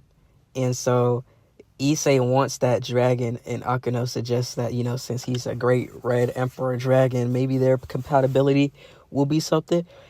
But that's when the slime begins to fall, and that slime begins to burn off all the girls' clothes, with Kiba being blinded by the slime as he's trying to get it off his eyes, since they're covering his eyes. And that's when Mori begins to have a nosebleed for the first time, as he puts his eye cover over his eyes.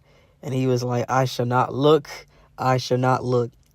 My grandfather taught me to be a respectable gentleman. And that's when Issei was like, come on, man.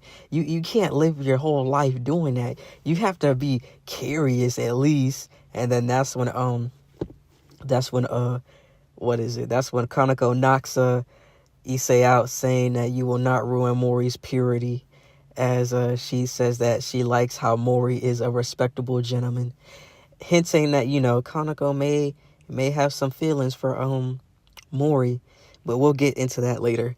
And so as that was going on, that's when they basically begin to burn the slime alive and shock the slime, with Akeno doing her usually masochist act as she gets turned on by pain. And so everything pretty much goes to canon, with Asuya in the familiar of the blue dragon getting basically that becomes her familiar. And that was the end of that.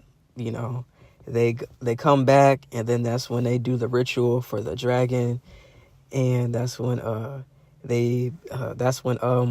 it becomes her familiar, right? And so after that, Issei goes home, and that's when he usually goes to his nightly routine. And so as he was about to step in the bathroom and take a shower, he catches Asuya in there in her birthday suits. And it begins to get really awkward, because this is the first time Asuya has seen a third leg. I gotta use these key words because I don't know. YouTube might demonetized. Well, I don't even get monetized. I can't even say that. I don't even know why I'm saying that. But yeah, YouTube might shadow ban me for this. But she sees the third leg, and she said that, it's okay, as, she doesn't want Issei to go.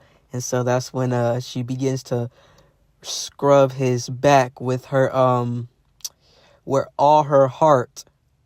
If you know what I mean, you know what I mean. What was understood does really have to be explained if y'all already know what I'm talking about. And so, as Issei was, damn near going ballistic, that's when his mom, walked in, and yeah, we already know how that happened and went.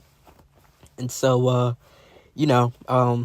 we cut to Issei, saying that he will protect himself and protect Asya from himself as he begins to go to sleep. And I'm gonna do things a little differently because I'm gonna come back to that right now. So Issei has a dream of marrying Rias, and that's when he begins to talk to Dreg Mor, the great red dragon. And so as he wakes up, Rias gets summoned in his room, and that's when she wanted him to take her innocence, her pure essence, as she forces Issei down on the bed, and Issei starting to like it, but at the same time he's like, what the hell is going on? And so he was like, I never thought I'd be rolling in these double D's like this. I'm saving this to the spank bank later. As she grabs his hands and put them on her both of her hearts. If you know what I mean, you know what I mean. And so she began to kiss him, and she pushes him down further. And so she explains that this is her first time doing this, so be gentle. As Issei also says that it's his first time too. And right when they were about to do it, Issei said that, he always wanted this to happen, but not like this. Something has to be bothering her. And that's when Grafia comes, aka Reese's brother's queen, with her saying that, she isn't allowed to do this if she already knows what is going on with the agreement. And so that's when she calls Issei a lowborn, as Rias doesn't take kind to that, which she says that she could do anything she wants with her body, as to give it to whom she wants, and she won't be calling any of her people that's on her team lowborns, because that is highly disrespectful against her peerage. I said it right. I think I did. I hope I did. But yeah. And so as Rias gets her clothes on, she basically says that they'll have this discussion at her basically at the Research Occult Club. And so that's when everybody gets summoned, and they're basically chilling at the Research Occult Club, which man, sorry, my throat got dry. Hold on, let me take a quick water break. Woo! All right, we good now. Sorry for that moment of silence, but yeah, as I was saying, everybody pull up to the Research Occult Club, and they're all in a common area living room. And so that's when Grafia says that she's getting basically married. And so that's when Issei gets starstruck, as in like, what Rias is getting married? And then that's when she says that yes, she's getting married she's getting married, and that she really has no say so about it, since it was already agreed upon. And as she was about to say what happened, that's when Riser Phoenix shows up. And so he pulls up with his whole chess pieces, pawns, bishops, motherfucking knights, queen, and himself too, along with his sister. And that's when I'm telling you, Mori's game is on point. He has unspoken game, bro. Cause yeah, as soon as Riser's sister saw what is it? As soon as Riser's sister saw Mori, she was low key infatuated, but she didn't want to put that out there like that. And so everything pretty much goes to canon in that part on how they Riser goes back and forth with him making passes at Rias, and Rias is really being uncomfortable by it. And then that's when Mori pushes Issei to say something, as he was like, he shouldn't be touching Rias like that, which Rias blushes as he says after they get married he does what he wants. And then as he says that, he sees he looks behind Riser, and he sees his own peerage, as Issei was like, damn, they're all nothing but hot chicks. Why can't I be like this guy? And then that's when Rias asks, no, that's not Rias. Riser asks, how come he's looking at him like that and crying? And then that's when she says that his dream is to have a harem. And then that's when Riser said, is that so? And then he calls his bishop to come with the huge bazongas, the huge beanbags, the huge juggers, you know what I'm saying? You already know the code words, man. I don't need to explain that. And so basically he began to lock lips, which leaves a very distasteful taste in Rias's mouth. And so she's kind of like disgusted by it, and then he starts filling up on her. And then that's when not Rias, Issei says that he's such a basically a douchebag for doing all that. And then he said that he won't allow Rias to be disrespected like that. And then that's when he activated his sacred gear and began to charge at Riser, with Issei gearing up a punch, ready to punch Riser square in his face for basically disrespecting Rias in front of him. And so that's when Riser calls out to one of his I think it's a rook. I think it was a rook. No, it was his bishop, I think. And maybe it was his pawn. I don't know. Like, he has so many, like, it's really hard to like keep up. But you already know it was the girl with the staff. I don't know her name. I don't think they ever said it, and if they did, I probably wasn't paying attention to it. But you already know how she jumps over her team, and then basically comes in front of Riser, as that's when Issei says that she's so small, what is she gonna do? No, she is a knight. She does have super strength. Right, I forgot. So let me fix that real quick. So she as she does, jumps over, gets ready to defend her king. And so that's when Issei says that she's small, what is she gonna do with that stick, with that with that staff? And that's when Mori sensed it, and Mori like disappeared from everybody's vision, right? And so that's when as she was about to attack, that's when he pushed Issei out the way, as Mori said, Issei, move, you idiot. And so he grabbed this as she was about to thrust at him with the staff. That's when Mori grabbed the staff and then used renewal basic kick, kicking her in the side of the ribs. And then that's when she skidded back as she started holding her ribs, saying, what was that? As she started kneeling in pain. And then that's when Mori said, I kicked your liver using the most basic power that I have, not wanting to hurt you, since it was a misunderstanding between me and not him, but Issei's doing. He was being a little hot-headed, but I won't allow any harm to come to my comrades or my people that I basically his friends. And so that's when Riser takes an interest in him. And then that's when he said, how about you join me? And then he said, as much as I love to, I wouldn't want to fall up under you. I'm nobody's servant. I'm just a person that likes to help. And, since Rhea saved my life, I am in debt to her. But I don't serve anybody. You're not family. And if you're not family, you're against it. And then that's when Riser said, fine, if that's how you feel, we could have a rating game about it, Reyes.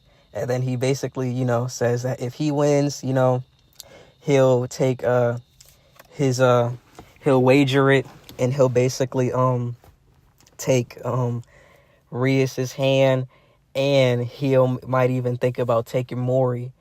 And then that's when Rhea says she'll definitely wager the marriage, but Mori is off limits. As Mori said, no, it's fine, Reyes. I could put a wager on me and myself. And then that's when Rhea said, but if he wins, the marriage is off, and Mori does not go with Riser, and it's a deal. And then that's when he disappears in his magic circle of flames. And then that's when Riser's sister looks back at Mori, and then she sticks her tongue out after she fades away in a flame. And then that's when Graphia explains how rating games work. Fast forward, the next day she explains how the rating games work, and how if they need time to train, they could give time to train, which Reyes fully accepts. And that's when they begin to train. And that's when I'm going to leave it off on part 3 of What If Mori Was in High School DxD. Now, I feel like I rushed it a little bit, not gonna lie. So I had to revamp some things and throw in everything, because I felt like I rushed this the first time I recorded it.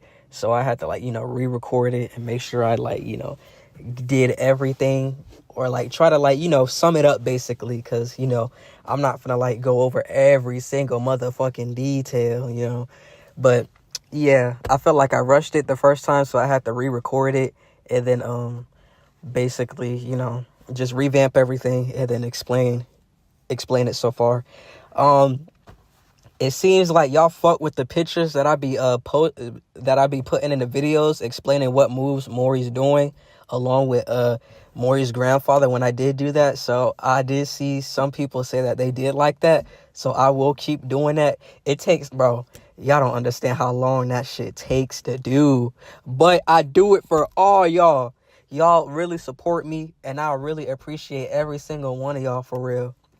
And so, once again, for everybody, if y'all confused about Mori's evil piece, his evil piece is a mutation piece. It's basically a Monkey King piece, but nobody knows it except for Jin Taijin and God and Sir Zetchis to a certain extent. He doesn't know. Nobody knows that he's the Monkey King except Jin Taijin, his grandfather, basically. And so how his evil piece works is that he could switch between, Sona and Reyes without actually being a servant, basically, if that makes sense. Since, he's the Monkey King and he's binded by a loop. But, I'm going to be doing something with that loop binding, and he will be having it, but I'll explain how he could break out of it. And once he does, y'all gonna have the time of y'all lives with this, for real. But, other than that, we're gonna pick it back up where they begin training, and they're going into this rating game with Riser Headstrong, basically. So for part 4, we're gonna pick up where we left off, and they will begin their training. And once again, I gotta appreciate all y'all, for real, bro. Y'all are some goats. Y'all are goats, for real. Y'all are the Redux goats, bro. Y'all really helping my dream, man. If y'all know who Zether What Ifs is, or that one weeb. That's who really inspired me to become a YouTuber and try to do this what if stuff, bro. Like, I want to get as big as them. Like, my goal is to like reach, 1,000 subs. If I get 1,000 subs, as long as it takes, I'ma still keep pushing out what if content for y'all, man. But like, I like really appreciate y'all for real, bro. Like, y'all really don't understand how much y'all mean to me for real. But like, if after I finish this Mori High School DxD for season 1, basically, I will be turning it into a movie, and then I will be dropping a movie on it. So, if y'all don't want to keep clicking on the series after series, well, y'all kind of have to, cause you know. But after I finish the whole series, I will combine all the parts and make it into a movie. So after I do that, y'all be on the lookout for that. And I got another high school DxD what if cooking for y'all too. So after I finish like season 1, I will be doing season 2 Mori, right? And then, after I get into like the middle of season 2, I will be doing what if Deku was in high school DxD, but I will be changing his power set. And so if y'all ever played Final Fantasy 16 and know who Clive Roosevelt is, with Ifrit, Buhamid, Odin, Shiva, motherfucking what else? Who else? Leviathan and Ultima. Those are the icons. They're basically like damn near gods of the, Final Fantasy universe. It's between having Noctis's abilities and Clive's. So I'm gonna have a poll on that soon, so y'all get to choose, or y'all could just say it in the comments, which power set y'all want Deku to have, if it's like his original one for all, or Final Fantasy 16 or Final Fantasy 15 power set. So without any further ado, man, I appreciate y'all for all the love, appreciate y'all for all the support that y'all been giving me, and this is Redux What If signing off, and I'm out. Yo, what's going on, man? Ooh, sorry if I sound a little sick, but not feeling too good, but we gonna get through it, man. Anyway, this is part 4 of What If Mori was in oh my gosh, yeah. My mind might be all over the place today, but y'all already know what y'all here for, man. This is part 4 of What If Mori was in high school DxD. I appreciate y'all for all the love and support y'all showing me for real. Like, honestly, bro, like, I don't even know what to say, man. I'm just, like, in awe right now. I had never expect high school DxD What If be taking off like this, for real. But, I appreciate all y'all for real. I appreciate all the love y'all show me. And without any further ado, I'm going to let this intro play, and we going to get into the what if. Bang, rock ain't fall. I've been still on roll. Been in touch your toes. Working like a pro. Chill up on it all. No, you on the go.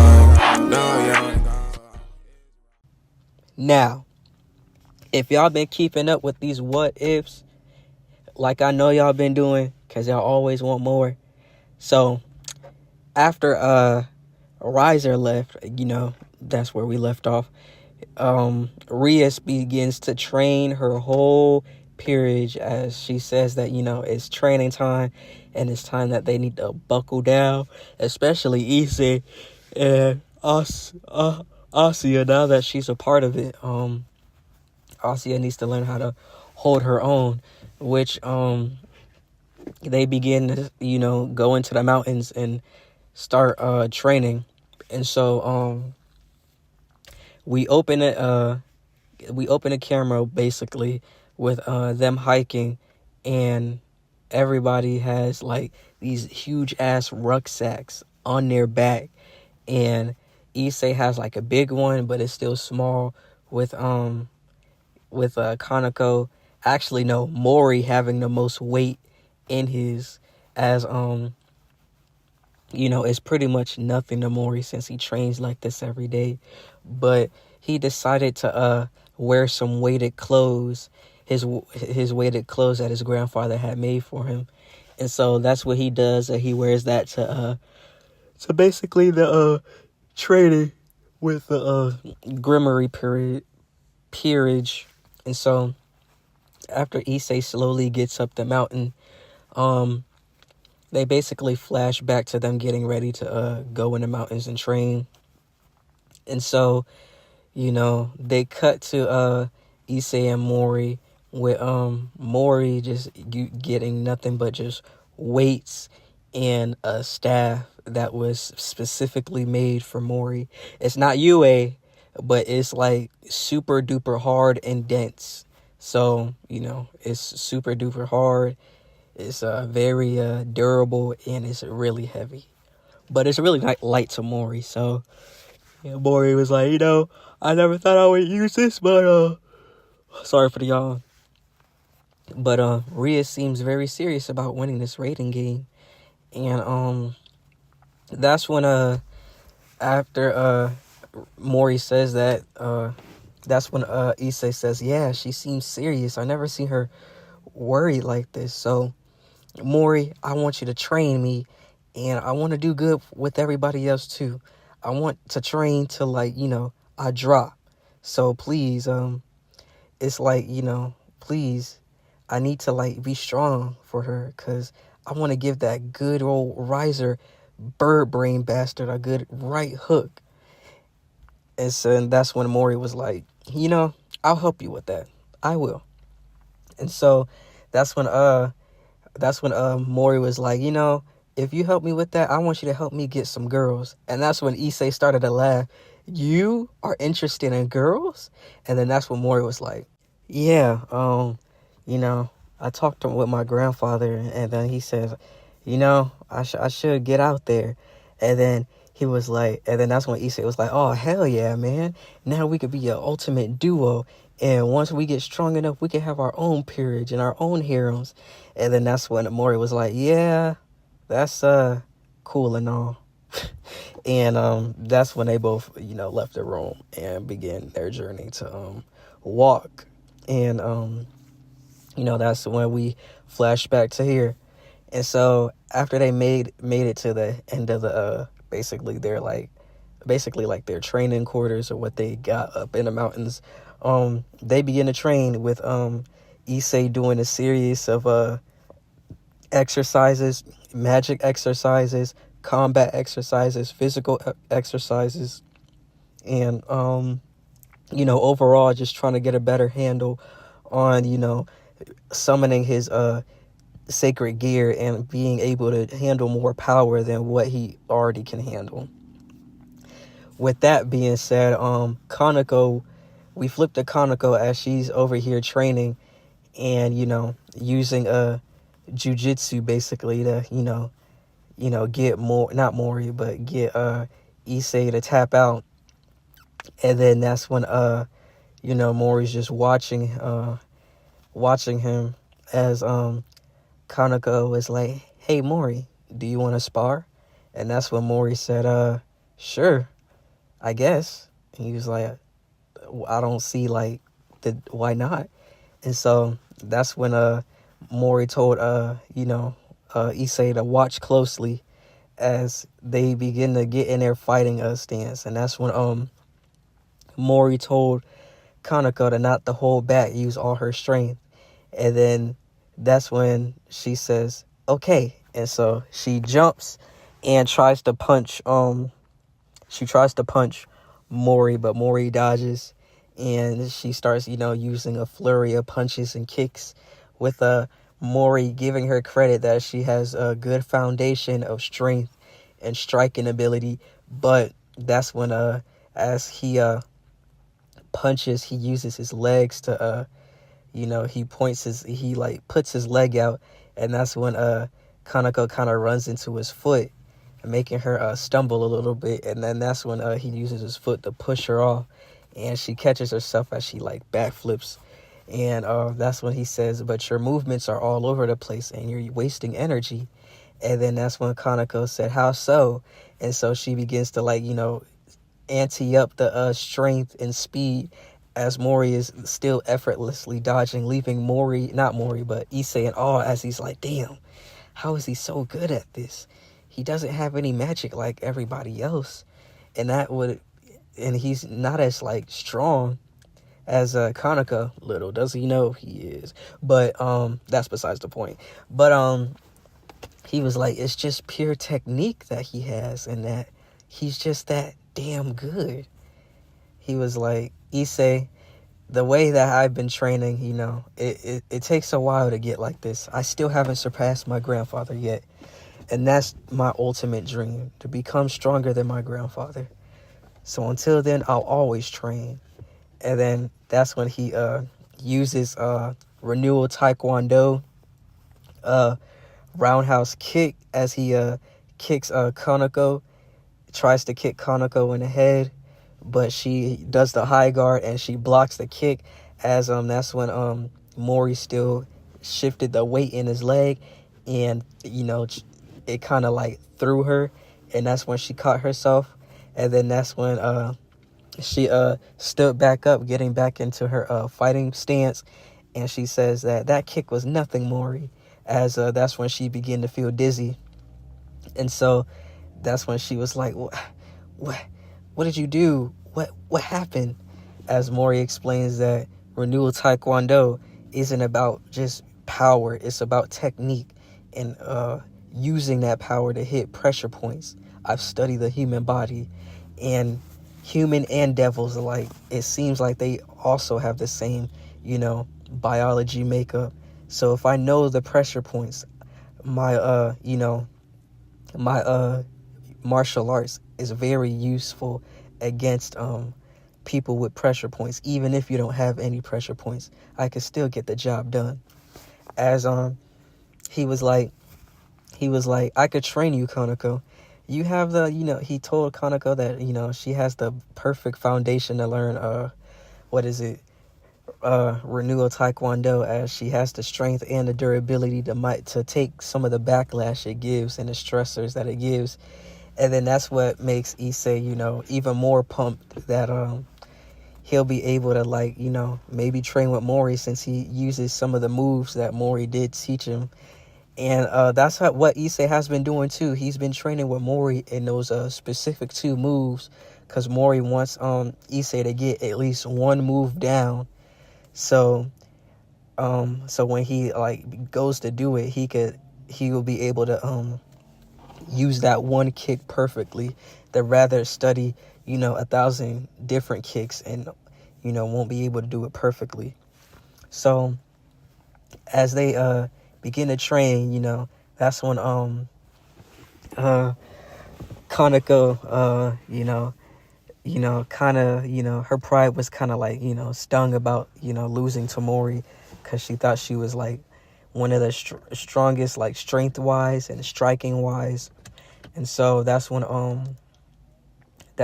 she was low-key kind of mad at Mori, it's that tsundere vibe that she was given. And so after dinner, that's when Mori went outside, in the forest to train some more, as he found a sturdy tree to practice the recoilless kick, as he's trying to perfect it, since he only was able to do it one time. In his memory, if he's remembering all the moves that he did prior to himself, if that makes sense, because he's starting to remember. He's basically starting to remember, his past self, but he doesn't know that's his past self. He's as he keeps going into the dreamscape and falling into the dreamscape, he basically practice with himself, as he's going in, practicing with himself and fighting with himself in his dreamscape, and he's correlating those moves that or any new moves that his shell self is showing him, and trying to correlate that so he can have more in his arsenal and be able to access maybe the potential power that this dreamscape is providing or whatever he said, as the dreamscape person always keeps saying, remember yourself. Remember who you truly are. Remember how you want to be free. Remember you have no restrictions. And if you are bound to any restrictions, you will break out of them. As Mori wakes up, and it's another day of training. And so as Mori begins to stretch, he flashes back to last night. I gotta cover that part. And so as Mori was training his recoilless kick, that's when Kaneko comes out, and they begin to chop it up basically. And Mori apologizes for going so hard against Kaneko, which it wasn't like his intention to make her feel bad about anything. As she began to say that it was okay, and her pride got the better of her, as she isn't used to training, as she sees training as a ends meet. But that's when Mori offered to help her train, and she does accept, with them bonding while Mori's teaching her, and Mori's stretching her out. Not like that. Not like that. I'm talking about he's doing assisting her stretching, so she could get these renewal taekwondo positions right and these kicks right. As Mori grabs her leg and guides his hands, feeling her leg. It sounds like that, but I promise you it's not like that. Maybe. I mean, shit, we already know what's about to happen anyway. We already know Mori gonna get a harem, so we might as well just start now. So she starts blushing as Mori was expecting Kaneko to hit him, but that's when he was taken aback by it, as he was like, how come you didn't smack me like you usually do, Issei? And then that's when Kaneko says, cause you're not a perv, you actually respect my choices and care about me. And he was like, I will always care about my friends, I will always care about you too.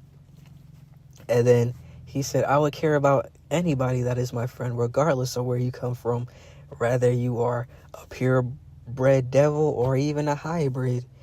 It really doesn't matter to me. As long as you are my friend and I see you as my family, then I will always protect you and my family to the bitter end, regardless of what the outcome may be of this rating game. And then as he was seeing Kaneko, making some progress, he thought it was time to teach her some a special technique. I don't know what it's called.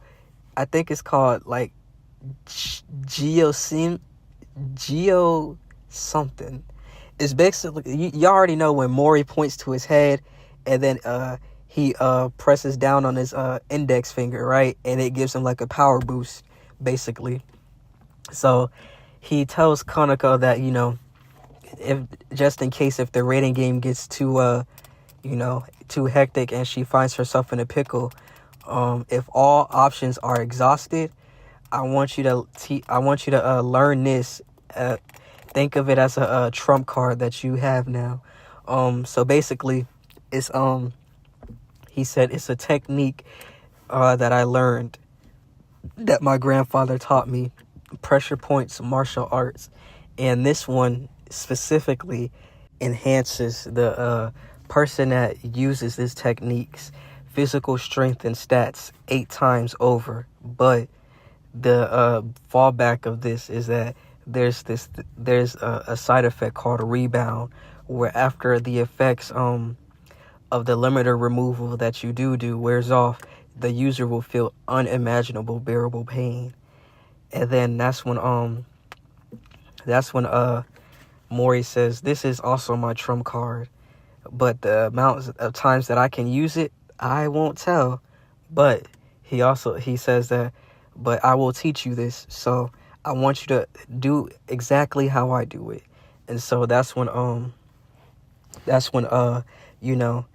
she points to her head, and then he said, right here under his head. And then that's when he goes over to basically, like,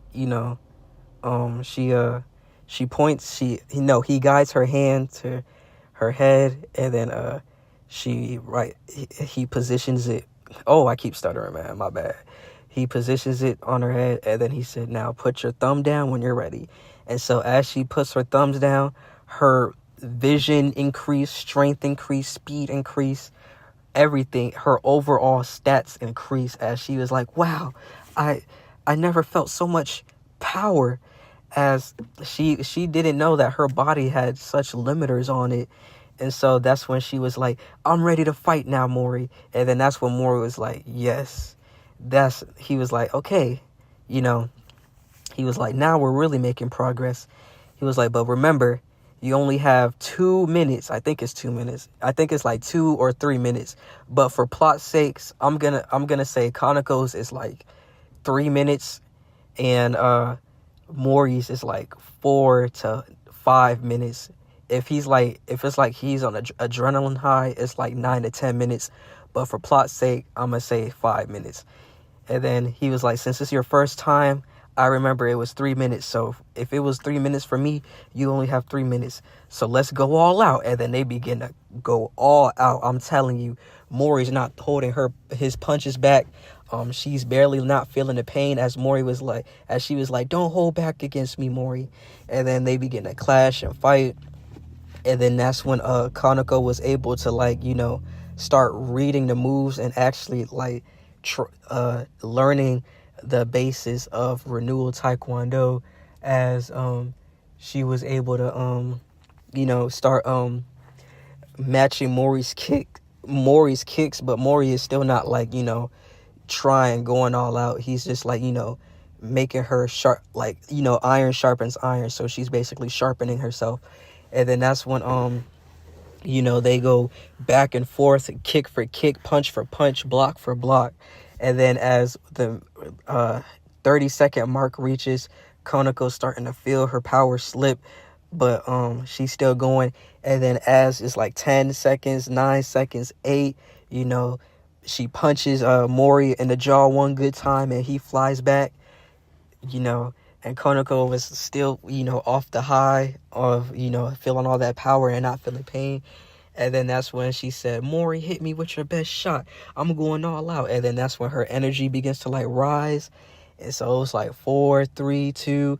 And then that Mori's counting, so, that's when Mori goes for it. And then he finally realizes what he's doing wrong, as he's trying to imitate his grandfather. And then he realizes that, it's his stance is sloppy compared to his grandfather's, as he perfects the recoilless kick, as it was reached 1, and then that's when he missed the kick on Kaneko on purpose, and then Kaneko dodges. She looks back as it was like warped, and then it's a huge explosion that blows her back, and that's when Mori catches her as she starts to scream in pain, as she was like, it hurts, as she starts to get on one knee, and then she gets on her knees, not like that, but that's when Mori said, are you okay? And then she was like, this side effect isn't no joke. And then that's when Mori said, I'll help you. And so he said, please do not hit me when you feel better. I promise I'm not a perv. And so that's when he touches her right, her right chesticle, and it kind of pokes, with her blushing. And then he presses her left thigh, when she blushes. And then he presses her in between her chest, right? And then that's what makes the pain go away, as Mori absorbed her pain unknowingly, as he's starting to feel the effects of his own rebound coming off of it, on top of the rebound that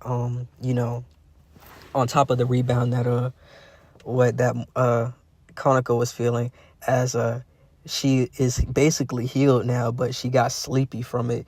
And so he said, allow me to do this nice gesture this one time. I know you can handle yourself, and I know you're also used to being strong, but for this time, you could depend on me. And so that's when she starts blushing, and Mori carries her bridal style as she begins to fall asleep in Mori's arms, and that's when Mori walks back to the base, and everything goes pretty much the canon. Mori also trains with Kiba, as Mori decides that he should he wants to spar with Kiba, as he tells Kiba to go all out. And so Kiba uses his wooden sword as they match blow for blow, as Mori says renewal taekwondo inner breathing, and basically it hardens his body.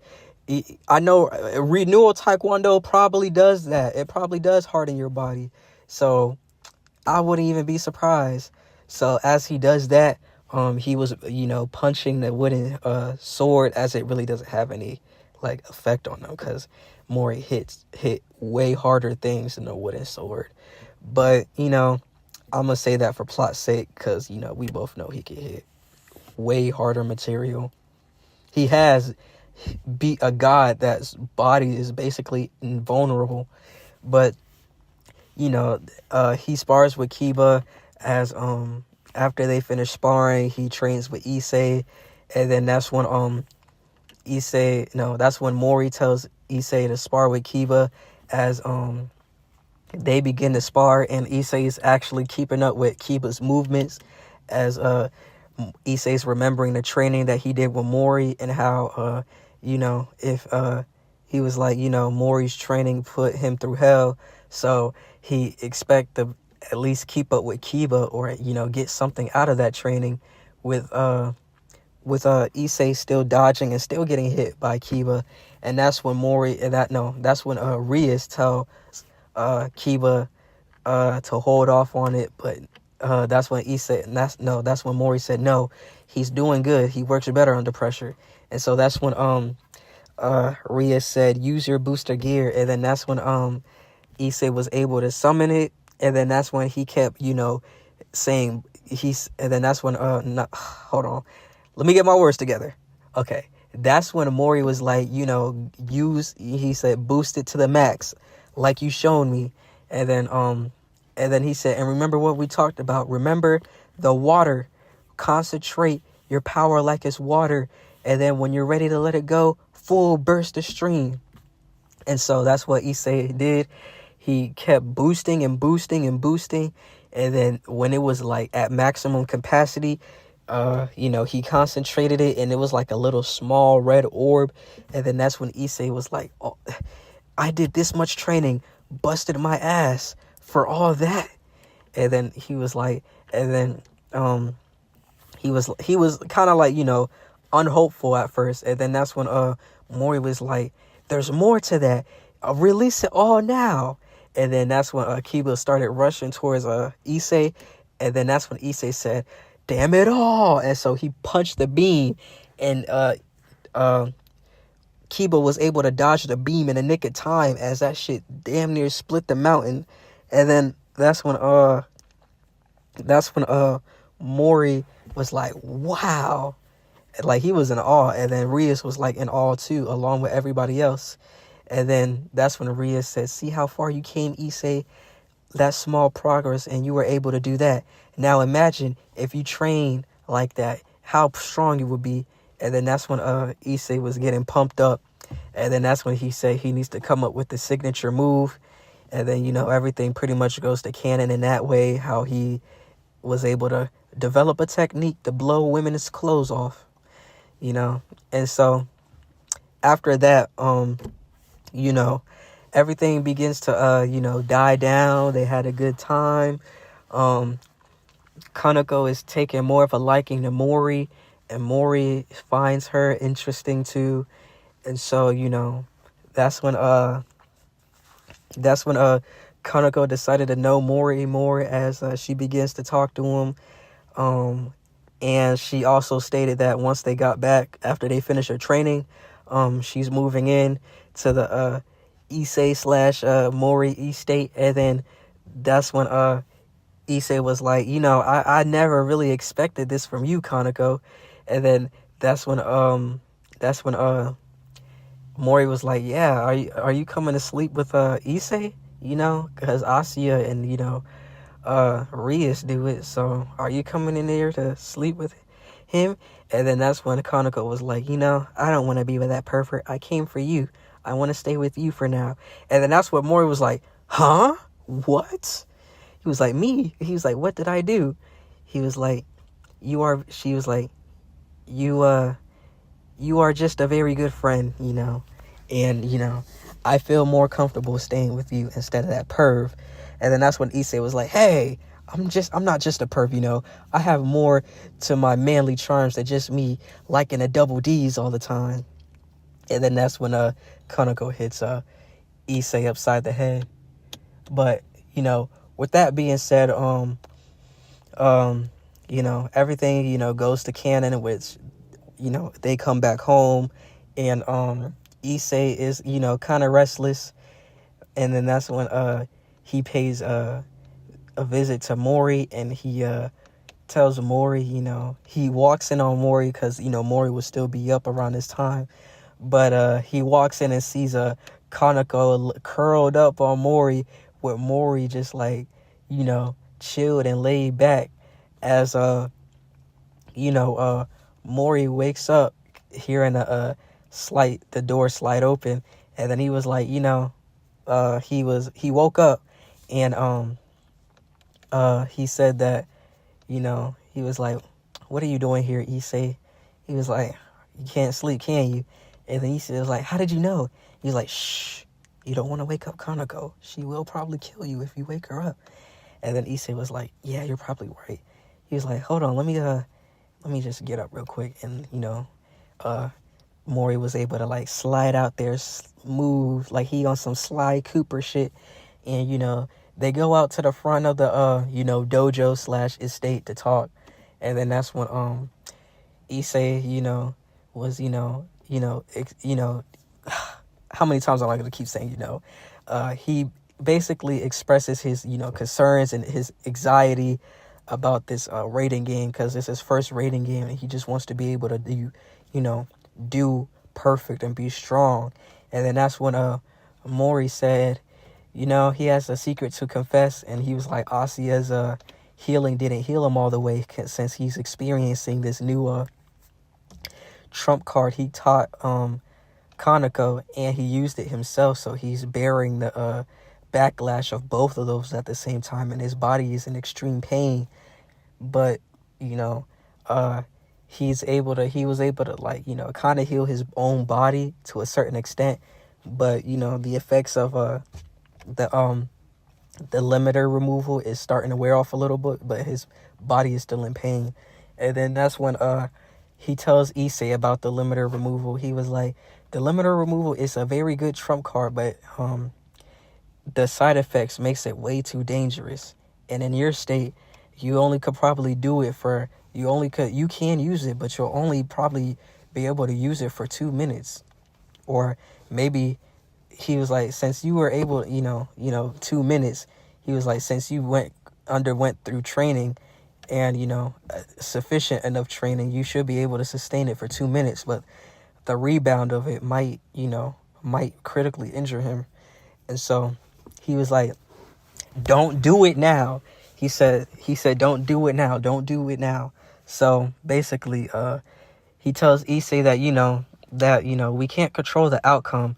But if anybody says that, is his destiny to fail, or is his destiny to not win, then he should want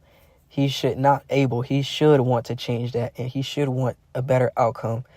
He said, we can't control the future, but we control what we can do to the best of our ability. And if you want Rias to be free from the marriage, then I say that we give it our best, and you give it your best. Don't falter. Don't doubt yourself. Be confident in your abilities. We trained all this, time, and you gotten so far than what you used to be able to do. And even I gotten far in what I used to be able to do. You know, I didn't think I needed training. And, you know, even if I didn't train, I know I could hold my own. But, you know, this is something serious. And plus, my grandfather will probably, you know, slap me in the back of my head for not training all the time. So that's why I keep my training up. But, you know, he said, enough about me. I will teach you this technique if you still are feeling, you know, inadequate enough, knowing that you really made a lot of progress. So without, you know, any longing this conversation, this is the technique of limiter removal. And you could times it by however you want. He said, my limit right now is times 10, and I could only use time 10 for 2 minutes. He said, there's other techniques that I could teach you, but, you know, there's probably only 2 I could teach you right now. And so he demonstrates to Mori that this is how you activate the limiter removal. You bring your finger to your index, point at your temple.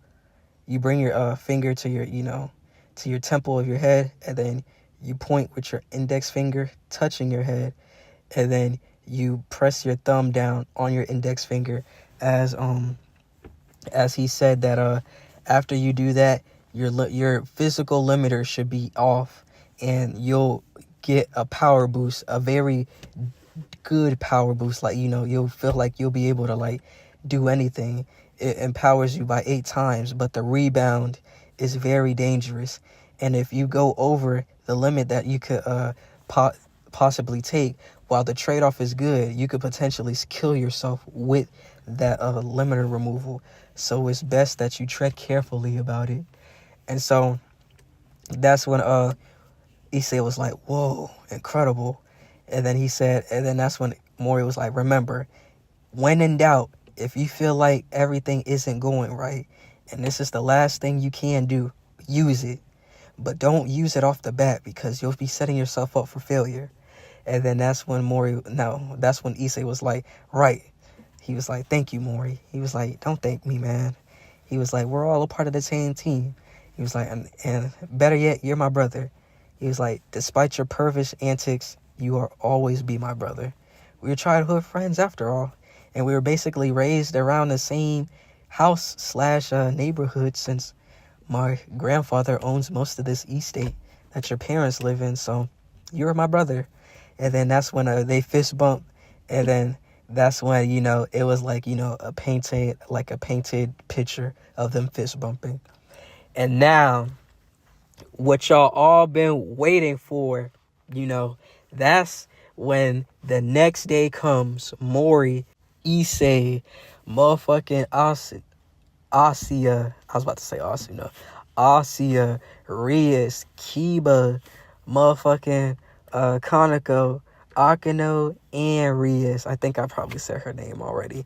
They get prepared to do this mock battle as Riser showed up, and Graphia explained the rules of the mock battle. As you know, y'all already know, you know, this is a mock, basically a mock rating game. You know, nothing, you know, too serious. Well, it is kind of serious, but, you know, this is a rating game. Like, you know, they got to lock in. And so as they go over the rules, that's when Graphia says, does each, you know, opposing team know the rules? And that's when Rias and, you know, Riser give a understanding nod. And then he said, that's when she says, without any further ado, let the rating games begin. And we are going to leave this what if off here. Introducing part 5. I appreciate y'all for all the love and support, like I said. And without any further ado, I'm going to stop this intermission and let y'all get back to the finale of What If Mori was in not Gata High School, but High School DxD. This is the hour special. Like I said, appreciate y'all, man, for real. This is part 5 of What If Mori G Monkey King was in High School DxD, man. Now, after that lovely intro, like I said, if y'all was keeping up with part 4, we are finally at the rating games, man. We are at the rating games now. They trained up, and everybody's ready to go. The rating games is starting to draw near as Issei can't sleep, and that's when Mori tells them that, like, come on, man, like, you gotta sleep. You don't want to be all wide awake, and then it ruins your performance. And then that's when Issei was like, how can you sleep knowing we're about to fight? He was like, I've been waiting for something like this all my life. And I was like, how I love to fight, but fighting for something that's like bigger than yourself makes me feel like I could be stronger for the people that need me. And he was like, think about it, Issei. And then that's when Issei's personality starting rubbing off on him, not like the pervertedness, but other areas. And plus what Taijin said in part 1 or 2, I believe. He was like, think about it, Issei. If you win, you'll be in Rias's good graces, and think about what that could do for you. And then that's when Issei was like, oh yeah, now you're talking, Mori. I could probably roll in them double D's and them bazongas, man. And then don't get me started on them thighs. And then that's when Mori was like, all right, you're doing too much now, man. So just don't think about it, and go to sleep. Tomorrow we're just gonna have to do our best. And that's when they both go back to their respective areas and go to sleep. And the day is here, the day of the rating games.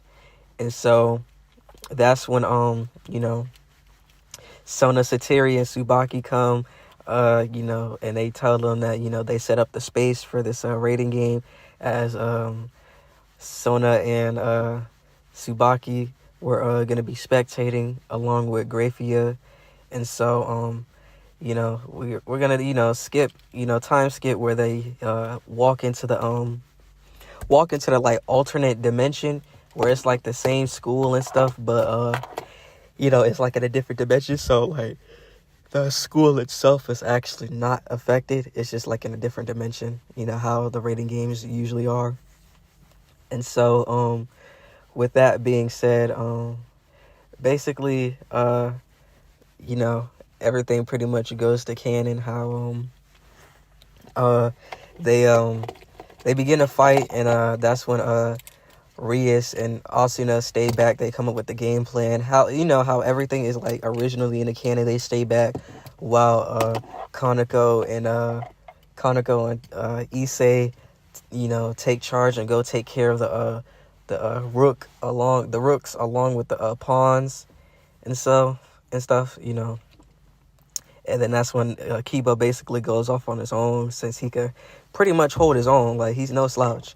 And Akano goes out, setting traps. And that's when Mori said that, that's when, not Mori, Ria said that she wants Mori to be like a secret weapon. So that's when Mori said, he'll do what he can, but if anybody's in danger, he can't promise that he'll sit by and let it happen. So that's when their plan was to, like, try to take out as many as they can, and then if any of them are like critically injured or are about to fade away, that's when Mori will be able to step in and save them, basically, with his healing, since he can heal people to a certain extent. I think he can heal like all the way if he hits the right pressure points. But for plot's sake, I'm not gonna nerf him. I'm just saying he's not knowledgeable in that area just yet. Like, he's close, but not all the way.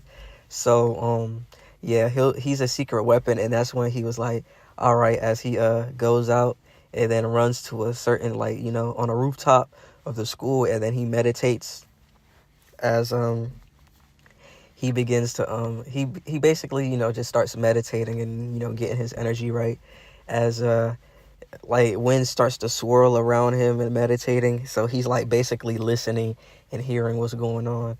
And so everything pretty much goes to canon. How Issei goes into the auditorium gym. I think it's like an auditorium gym, and he fights the girl with the staff. And everything goes to canon. Kaneko fights a Kaneko fights a Chun-Li inspired character that was on Riser's team, and she beats her. Kaneko beats her with ease, along with Issei, handling the other rook, and then two pawns, and then that's when their energy starts to go up, and then that's when basically Issei does the dress break move as he makes him naked, basically. I probably shouldn't have said that, but he makes them wear their birthday suit. I'm gonna use these code words, and then all the sizes that you could think of, B's, C's, a little A's, they start flying. They start girls going wild, if you know what I mean. But yeah, that happens, and then Kaneko says that Issei's a perv, and how we flip back to Tsubaki and Sona commenting on Issei's move, how they say it's original, but it's really kind of pervertish. And so that's when those the pawns and the and both rooks were out, and they handled their situation. So Mori was thinking in his head, that's Issei for you. He'll find a way to see what he wants when it comes to the girls, man. And so as that was happening, they took out a few more pawns, and then that's when they started walking back, and then Kaneko steps on a trap. She steps on a trap, basically. And so, man, these yawns are killing me. She steps on a trap, and that brings Kaneko out. But it turns out that you know what? No, I'm not gonna make Kaneko go out like that yet. So we gonna switch it up. So I'm gonna improvise real quick. So Kaneko was able to dodge that explosion, and then that's when more of Riser's pawns and knights and more rooks came, and then that's when Riser's sister came out, and then that's when she basically goes on about how her brother is the strongest and how she has the strongest party, and so how she basically how his party camp is virtually unbeatable, as they also carry the Phoenix essence, so they could always come back to life. It's like basically immortality that they have. And so as that happens, that's when Kaneko and Issei get back to back, and they start fighting Riser's like partial of his peerage. And so as they're fighting, that's when Kaneko said that she's been learning a new move, and then that's when she used the limiter removal, and she said it's time to go all out, all or nothing. And then that's when Issei was like, "What are you doing?" And then that's when he sees her do the limiter removal move, and then that's when Issei was like, "Mori taught you that too?" And then that's when she gets like a huge power boost as energy starts swirling around her, and then she begins to like take out the pawns and take out one of his rooks.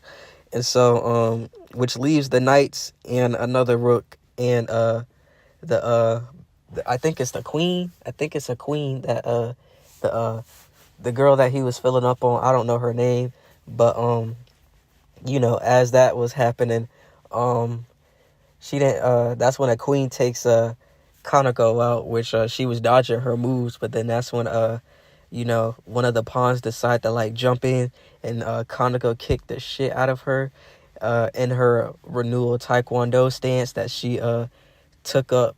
And it's not going to be as effective as renewal, since she's not doing the stances properly, since it was kind of like being ineffective. But since she was practicing it, she found her own way how to make it effective her own way, if that makes sense.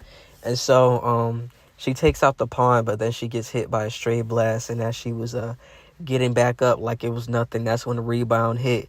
And it was mostly the rebound that made her get out the game, which basically the queen dealt the final blow, and then that's when Akano came in to handle her. And so they begin to fight as Issei, is holding his own, and that's when he was able to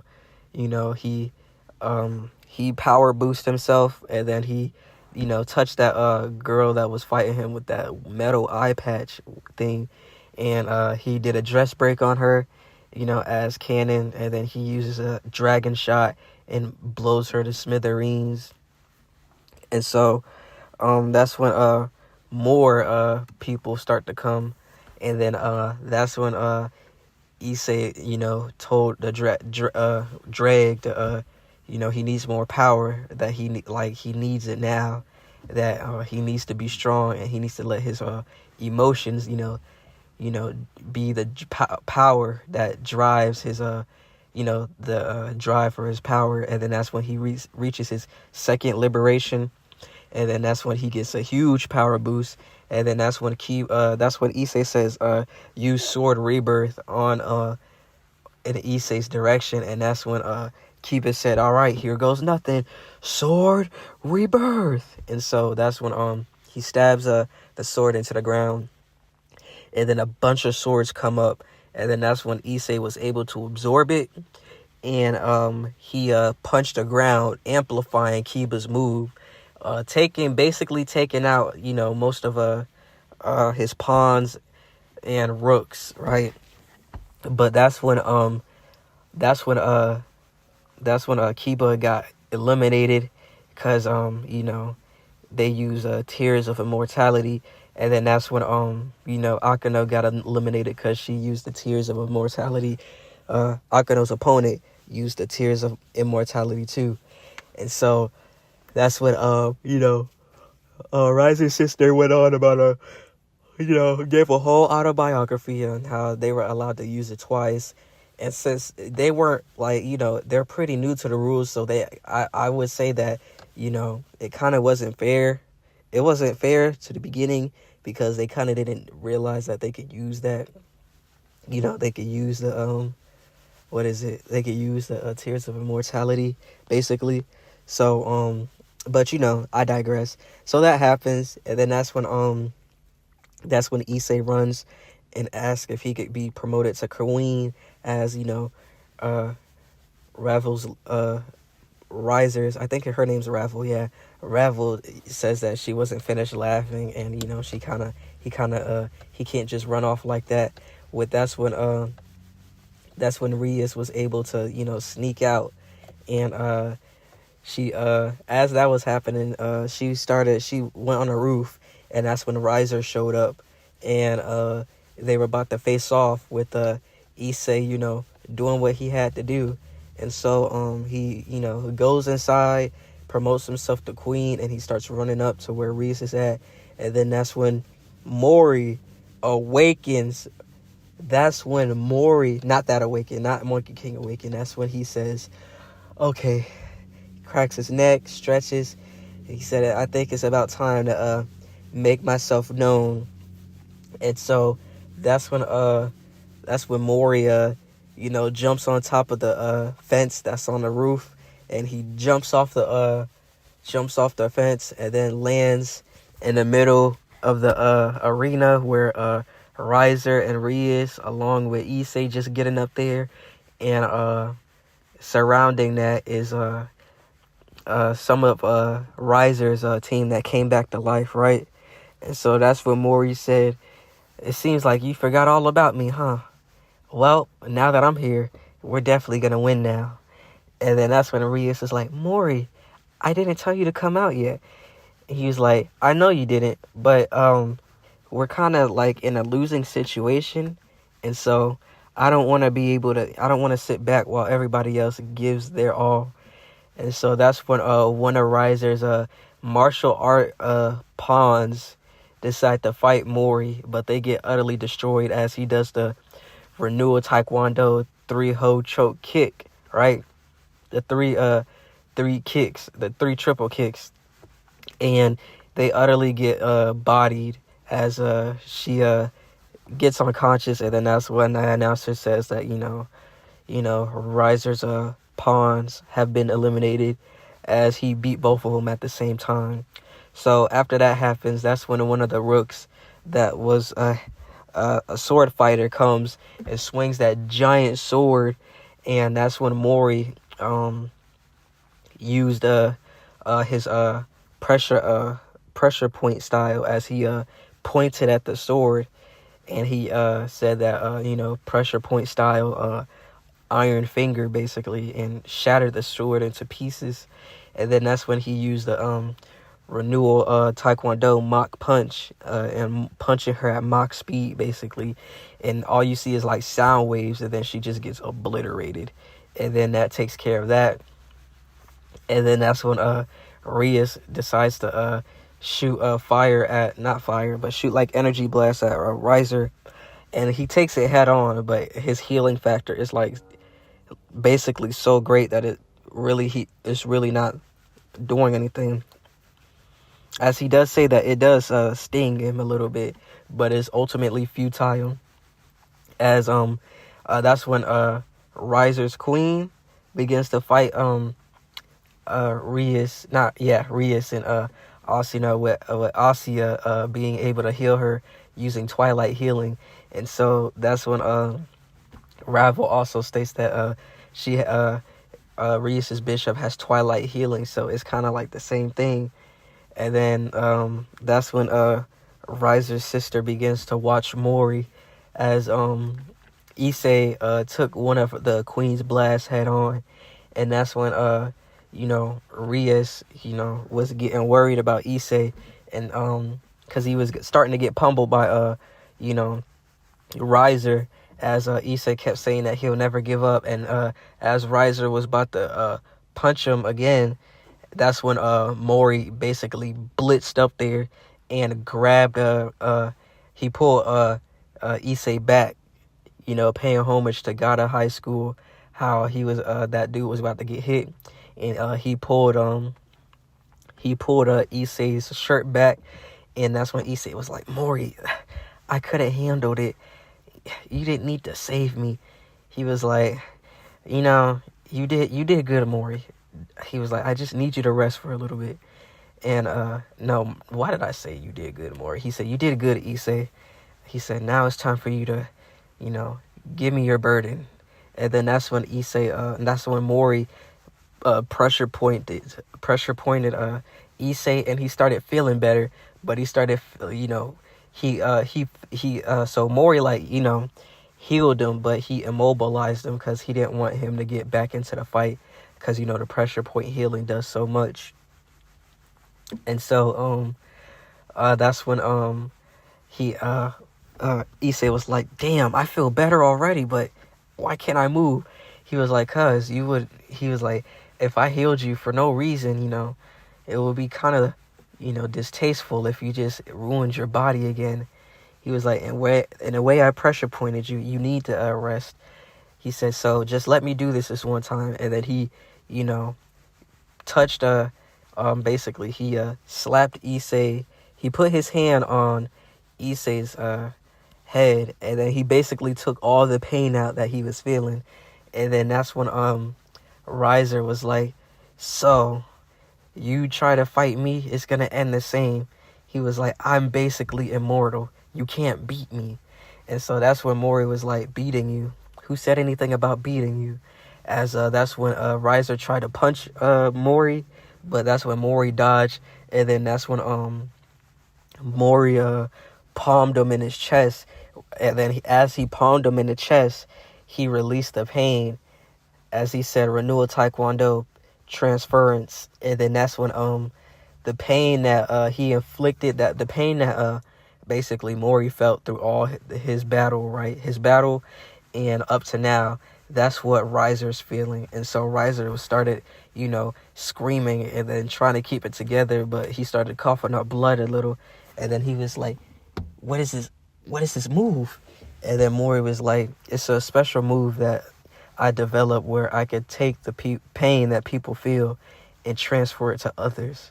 He was like, it's a risky move because I feel the pain, but after I transfer it, I feel as good as new. And then that's when Riser was like, he was like, that still won't stop me. And then that's when they begin to fight. And Mori realized, that his regeneration isn't nothing to play at, as Riser is, getting pushed back, and he's getting healed from the pain. The pain is starting to subside, and he was like, this is gonna be nothing. I told you, I heal from everything. The phoenix always gets back up, even when it's down, and it rises anew. And then that's when he starts shooting fire, and then that's when Mori started countering with Renewal Taekwondo, but he's making his move set, like his moves go cold as as he's able to control the temperature of his moves. Like he can make his fist hot, electricity, and it's all like natural energy. Like he's able to do as a god of high school characters are able to do this. And so that's when he was like Renewal Taekwondo, roundhouse kick, and that's when he was able to use a roundhouse kick, and he hit a Riser's shoulder, making it like dislocate, and he flies back into the wall as he noticed that his arm is like cold. And then that's when he was like, is that your magic? Is that your trump card? You're ice mage user? He was like, no, I don't use any magic. I just use straight skill. And then that's when he gets in his stance, and then he was like, Mori Jin. He's like, Mori Jin original, Renewal Taekwondo, kick of the blue dragon. And then that's when he runs towards Riser and starts, he winds up the kick and kicks the dragon at him, but it's like really cold. And so as he gets hit by the dragon, Riser blocks it and says, that's nothing. And then that's when Mori said, I wanted you to do that. As he seeps his leg into his guard, brings it down, and then does the triple kick, shaking his brain, kicking his leg, and then rupturing his organs kinda. And then that's when Riser gets on one knee, saying that he's not gonna let it end like this, as Riser's sister's watching it all, how how Mori doesn't use any magic, and how he's able to overcome this difference between just skill. And then that's when Riser was like, who are you? And then that's when Mori was like, my name is Jin Mori. I am the father of Jin Taijin, the greatest martial artist in the world, and the greatest martial artist in the underworld, the heavens and earth. And then that's when Riser started realizing, who Mori is, the grandson of the person that his father got beaten by before. How he was like, just because your grandfather beat my father, it won't end the same. And that's when Riser like awoken, and then that's when he like turned into like this flame deity kinda. And that's when he started matching Mori blow for blow and stuff. Like, even though it was like sluggish, it was like his healing factor that was really carrying Riser. And then that's when Ravel said that Mori won't be able to match his brother during that state. And Mori has like heat resistance to a certain extent, but he's getting affected, and the pain is starting to sear on his face, as he was like, that's when Riser plays sneakily and summons a magic circle behind Mori, as Mori was able to block it just in time, but his shirt burnt off, and he has scorch marks on him, as Mori was getting fatigued. And he was like, damn, he was like, I was not expecting that to happen, as he was breathing hard. And then that's when he was like, that's when he has to do it. And then as Riser was about to punch Mori, that's when Mori dodges and uses Renewal Taekwondo mock punch, blitzing Riser, and he flies back as he got enough space to do it. And then he said, this is going to be very regrettable, but it's going to hurt. But at the same time, he needs to win, as Mori points to his head and he said, limiter removal times 10. And then that's when everything, turns black and white for him. And then it goes back to color as that's when Riser was like, he started laughing. He was like, you think pointing at your head and saying limiter removal was gonna do anything? And then that's when Riser, flies towards him in like a streak of flames. And then that's when Mori speed blitz, damn near teleported with his arm still out. And then that's when Riser gets hit by a Mach punch times 2 with renewal taekwondo Mach punch times 2, and Riser just gets hit out of nowhere, and then he flies into the gym auditorium. And then as he gets out the rubble, Mori walks towards him, and he's counting down in his head as he was like, I only have 30 seconds to make this count. And then he was like, but while in these 30 seconds, I am the strongest that you ever face. And then that's when Mori started hitting him with, roundhouse kicks, cho hooks, motherfucking bottom hooks, the 3-stage kick 6 times, just going in. I telling you, this man is going in on Riser, as he was like, this is for disrespecting Rias, and this is what you get for doing this and that. Just Mori just going in. And as that was going on, Rias is just in awe how Mori is this strong, and how he's basically been holding out, as Rias was like, maybe I should pay attention to Mori more a little too. And Issei, how Issei was basically giving it his all. And so as that was happening, that's when a 10-second march reached, and that's when Mori knew he was starting to feel it. And so as that was going on, Riser is starting to heal from it, but he's still feeling the pain, because while he was getting beat on like that, Mori was inflicting so much damage and pain that his healing factor wasn't keeping up for those 30 to 45 seconds. And then that's when Mori and him started in a fight, but Mori kicked them out the auditorium, the gym auditorium, and back on the to where they originally were. And so that's when Mori took out his stick, right? And then he did the twirling that they always do. And then Riser was like, I don't know if I could keep this up. And then that's when he saw Mori take out the stick. And then that's when Mori spinned it.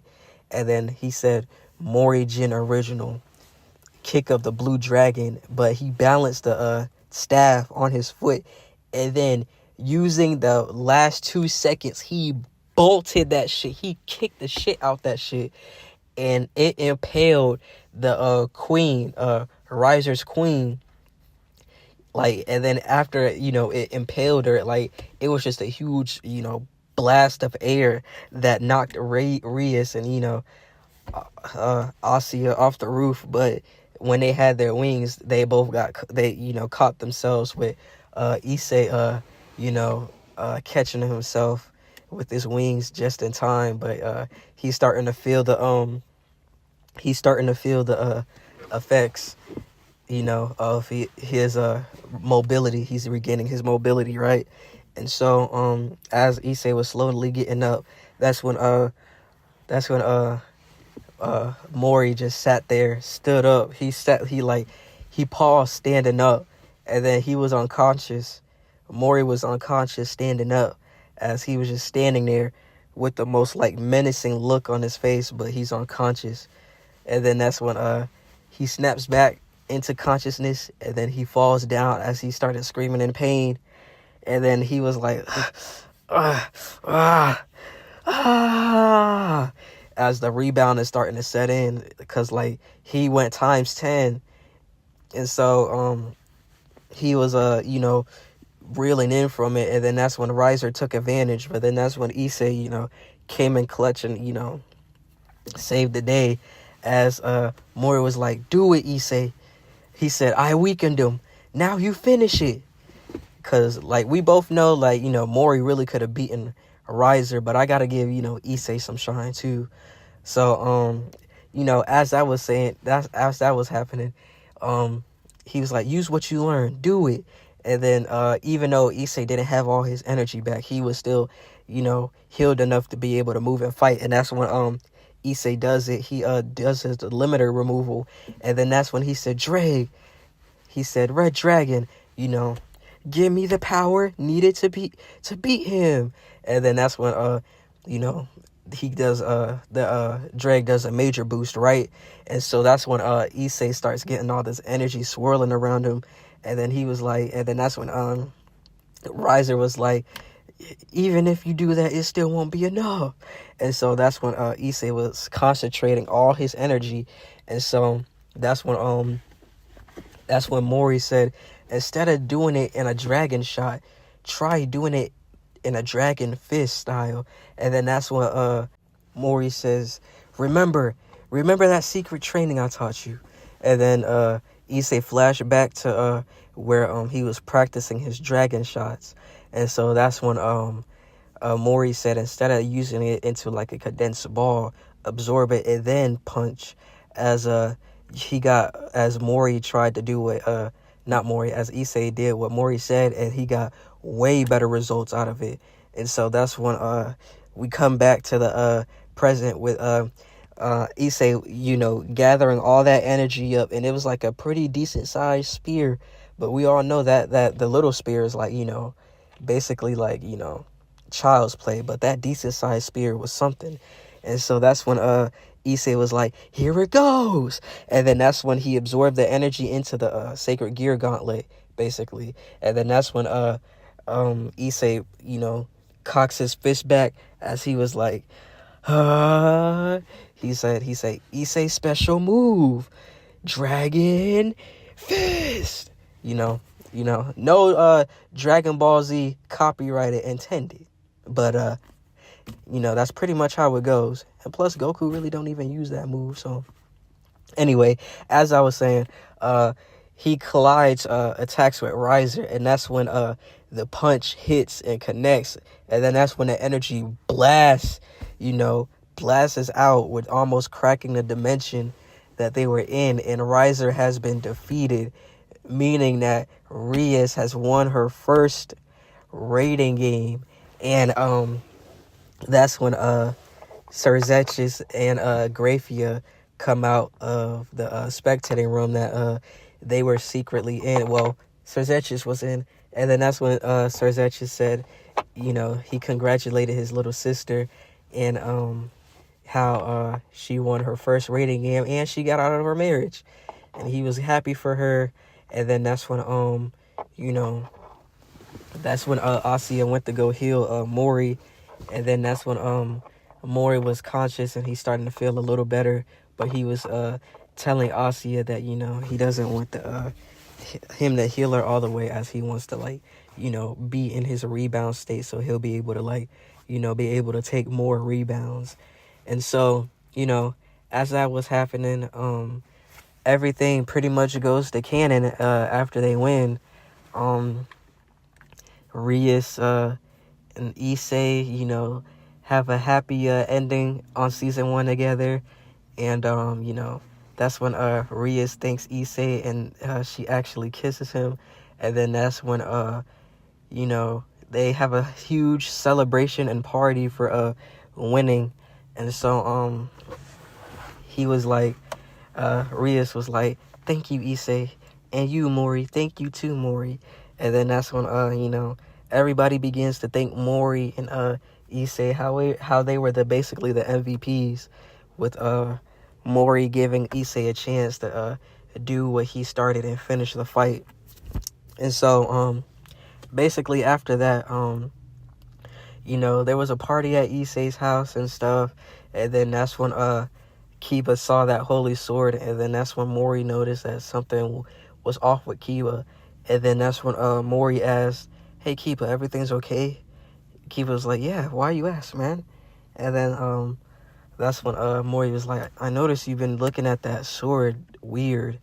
And he was like, if you have like a a pass with that sword, then, you could talk about it. But if not, that's also okay. But if you need anything to talk about, or you ever feel like you can't do it alone, you know, if I was there for Issei when he was gonna go it alone, I'm always there for you, man. He was like, I appreciate it, but I'm just reminiscing. And then Mori was like, okay, well, I'll leave it to you then. And then that's when as Mori leaves, that's when Kyuubi gets like this angry look on his face, as he says in his mind that he vows to destroy all those holy swords, especially Excalibur. And that is the end of season 1 of What If Mori Was in High School DxD. Man, oh man, bro. That was a fire series in my opinion, bro. And bro, like, I really appreciate all y'all, bro. Like, this high school DxD, like, if I really need to become a high school DxD whatever, then I might have to do that for real. But other than that, man, like, I'm so happy y'all enjoyed this What If series. If y'all made it to the end of the series, if y'all watched all parts, man, I'm gonna be turning this into a movie, right? I'm gonna turn it into a movie, and then I'm gonna make a whole playlist so y'all could basically watch it all. Like, I'm gonna start doing like a playlist of movies that I finished with each What If, and I'm just like, overall, I'm just happy y'all enjoyed this What If for real. Like I really didn't expect it to get that much. Like, I know Mori Jin is a popular character, and this is not the end of Mori Jin High School DxD though. It's just the end of season 1. Mori Jin will return, okay? He will return. I just want y'all to know that. Mori Jin will return. And then in season 2, it gets even crazier. So, with that being said, man, I appreciate y'all for all the love and support. And I will be doing a quick channel update too. Well, not a channel update. It's really not an update. But by popular belief, Aang will be next on a High School DxD. So after this part is uploaded, basically, and I turn it into a movie, I'm gonna just cut all this extra part off. So, y'all don't have to hear it, all the yapping and stuff. So after I finish this and upload everything, I will be beginning to start What If Aang Was in High School DxD. And so, we'll see how that goes, man, cuz that's going to be interesting. That's really going to be interesting. I was debating if I should let Aang have hair in that version or not, but like, we're so used to him not having hair and having an arrow on his head, a little bald boy. But it's gonna be weird, but it's gonna be very enjoyable at the same time. So, this is Redux What If signing off. I appreciate y'all for all the love and support, man, and I'm out.